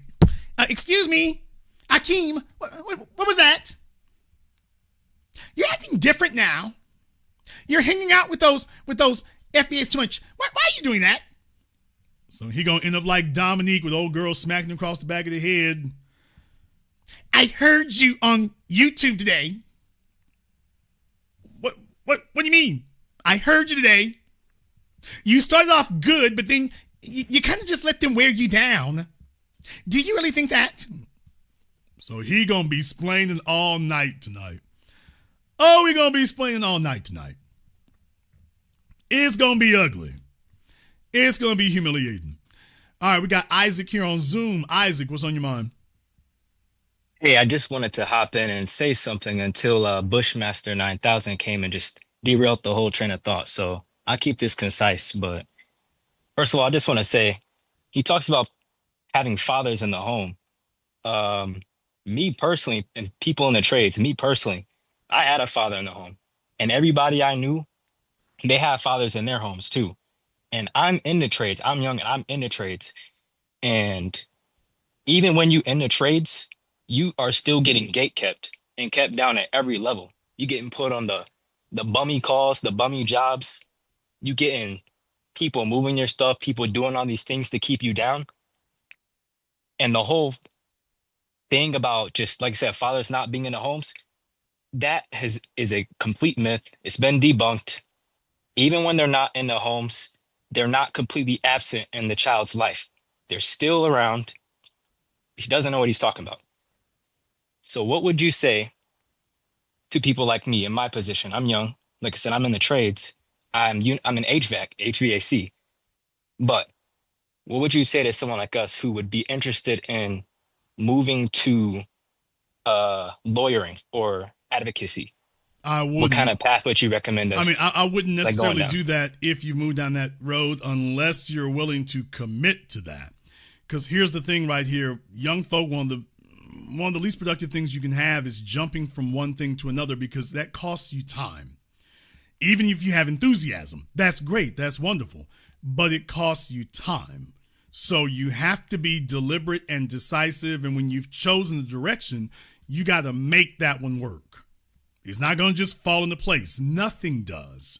So whatever direction or vocation you choose, you're going to have to make it work. Right. There's going to be adversity. There's going to be people tripping you up, no matter what you do. It's not like you're going to leave HVAC and go into lawyering and then, Right. ain't nobody moving your stuff and putting obstacles in your way. Right. Don't believe that little fallacy. So you're going to get pushback. You're going to get obstacles. You're going to get opposition no matter which lane you choose. The real thing is, are you going to choose a direction, focus all of your energies in that direction to be excellent, and that's how you make the most of it. So certainly we do need more lawyers out here, competent lawyers. We certainly do.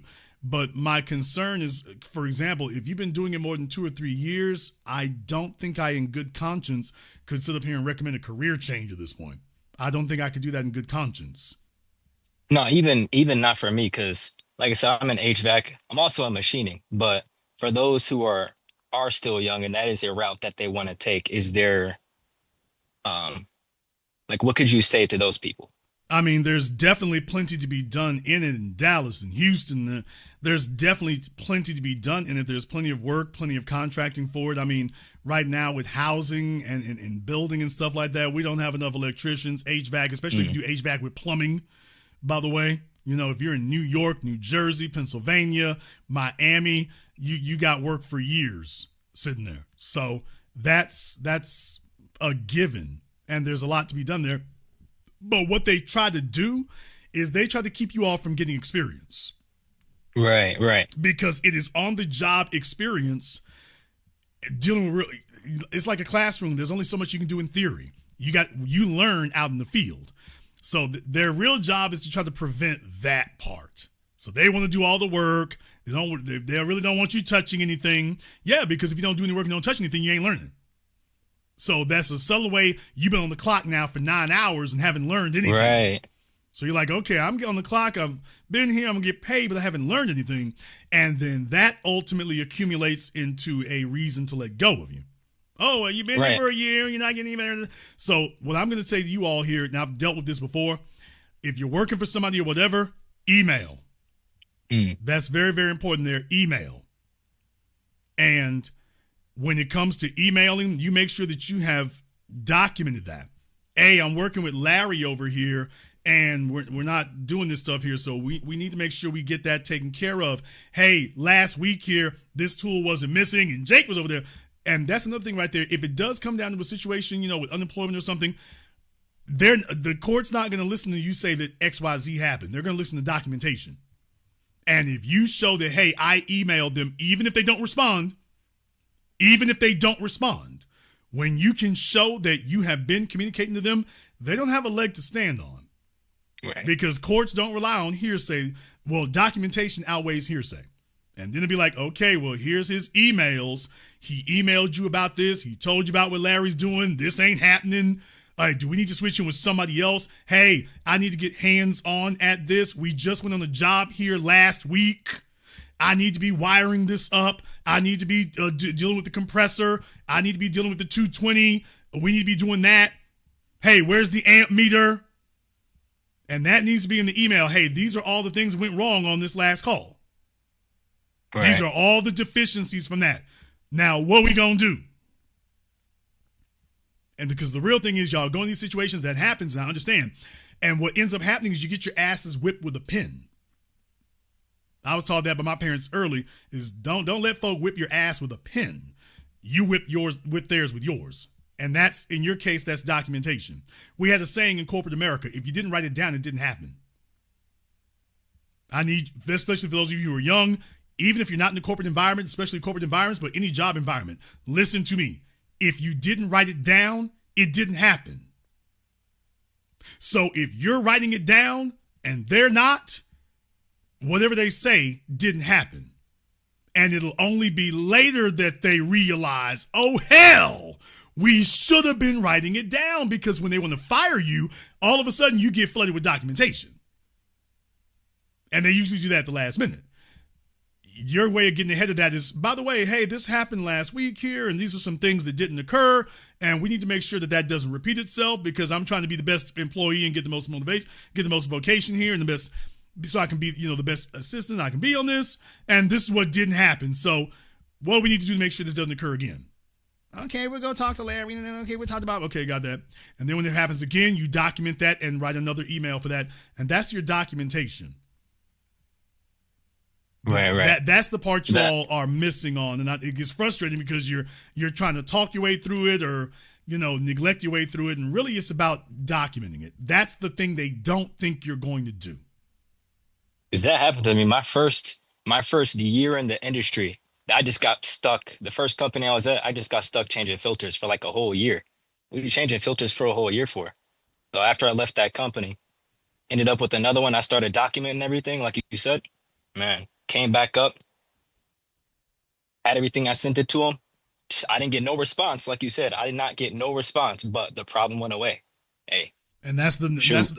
nobody tells you all this, and you learn it the hard way because you realize later if they try to fire you or something, then everybody starts using that word documentation out of nowhere. And you're like, well, I'll be Right. damned. Yeah, but you're a year or two down the line and you have none. But when it's time for them to make a move on you, nobody wants to talk anymore. It all becomes about documentation. And for you, they will start documenting at the last minute when they've decided they want to get rid of you. Well, Jason, how do you diffuse that? You start documenting from the beginning as soon as this stuff starts happening. And that means Right. now, not a year from now, not next week. You start documenting it now. You start sending emails about it now. Hey, this is an issue here. You start naming names now. And so if anything happens in the future, you'll be able to refer back to you. Remember that email I sent you back in April? I sent you that email on April 9th about Larry. And I sent you another one on April 25th about Ben. Right. So I've been documenting this and letting you know, hey, y'all ain't up to code on this. So when are we going to deal with these issues in the email I sent you? At that point, brother, everybody's going to be looking at them, including a unemployment judge. By the way, yeah, what did you do about that? It's right here in black and white. He sent it to you. What did you do? Well, you see, we're really busy here, and Larry sometimes don't listen. That's done. Now everybody's mad at them like, damn, you let this Negro whip your ass with a pen? You let him whip your ass with a pen? You didn't see that coming? Well, we white and we say so. Okay, but it's in black and white, dude. You should have stopped him when you sent that first email. That was the time to stop him. Say something, damn it. Give your representation something to work with.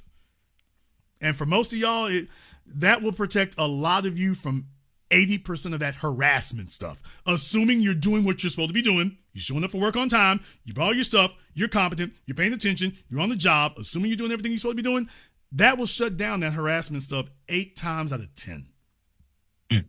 And for the 20% that it doesn't, all they're doing is setting themselves up for a lawsuit. So, oh well. But for most of y'all, 8 out of 10, that'll stop it. If you all will do it. Don't get flustered. Don't get frustrated. I know it's aggravating. Time to start documenting. I'm fighting back. You don't fight back today, documenting. And I know it feels like nothing. It's like, I promise you it's not nothing. It's everything. Because when they get ready to cut you out, documentation will be everything. Right. So if you make sure you make the first strike, and they're going to recognize it too. And if you've done that before, you already saw it. Once you send that first email, oh, that's first strike. He's not waiting for y'all to make the first move. He's making the first move. Because the only thing documentation is good for is bringing it up in the future. That's the only thing documentation is good for. So they know if you're writing it down, you must have intentions for it. Hey, he's not a manager. Why is he documenting things? There's only one thing documentation is good for. Just one. That's a good mindset shift, because I would send documentation. I would send it in expecting things to change when things never changed. But you saying that, it's like, okay, that makes sense. Looking forward to the future. So definitely. Here's my thing. I understand that there, and it is what it is in that regard. I can't guarantee you that every place you're going to go to work for is going to turn out well, because they have a vested interest in interrupting that. Because if you knew what the possibilities really are and what's really out there, you'd be like, I'll be damned, dude. They're not throwing obstacles in your way because there's nothing valuable there. They're throwing obstacles in your way because there's something that is, and they want to have complete control and primacy of it, so that it's a given for them. That it's just given to them. They don't have to work to get it. It's just given. That's the reason for the obstacles for you. And no matter where we go, it's imperative that we understand there will be obstacles no matter what. So pick your poison. Choose wherever you want to go, and then get ready to do this wherever you go. because you are in a system of white supremacy, not a job of white supremacy. You're in the whole system. It's everywhere you go. So tell me where you gonna go where it ain't happening. And there's not a single HVAC person who was in your position who didn't have to go through the same thing. I've already done the workshop about this on my other YouTube channel. There's not a single one who has not gone through the exact same thing. Not a one. Nice. Thank you very much for giving us a call tonight. Yeah, like I say, I mean, it can be demoralizing. I understand that there. And these other folks should be telling you this stuff before you even get started. They should be telling you before you even get started and prepare you for that so that you understand. And the idea is not, we'll call them out on the carpet. That's not the game you play right there. Do you have somebody competent in the family who tells you? No, you start documenting it. Yes, everybody wants to avoid their work email. You don't avoid the work email when folks are playing crazy games with you. Nah, that's not the time to avoid the work email. That's what the work email is for. Let me document what happened last Friday. Let me document what happened Tuesday. Let me document what happened over here. And that puts them on notice. Okay, y'all, I see what you're doing. You really want to keep this up? No, we can do this the easy way or we can do this the real easy way. What's it gonna be? And if you think you're going to make trouble for me, as you can see, I've already made the first move to making trouble for you. So, we going to do this the right way or we going to do this the real right way? What's it going to be? Simple as that. And they come after you young. That was a young fellow on the phone. They come after you young, man. It is imperative to them to break you down and to intimidate you and get you while you're young. That is imperative to them to do that. Very, very important. Very, very important that they get you early. They go after our teenagers and our adolescents and our 20-somethings to derail you early, to demoralize you, to get you to change your plans. They want you running in circles and you're always starting over from zero. They want to derail you early. Get you out the paint and get you off the box early. And that's why I'm saying it's very, very imperative that you prevent that from occurring, because wherever you go, it's going to be some variation of this.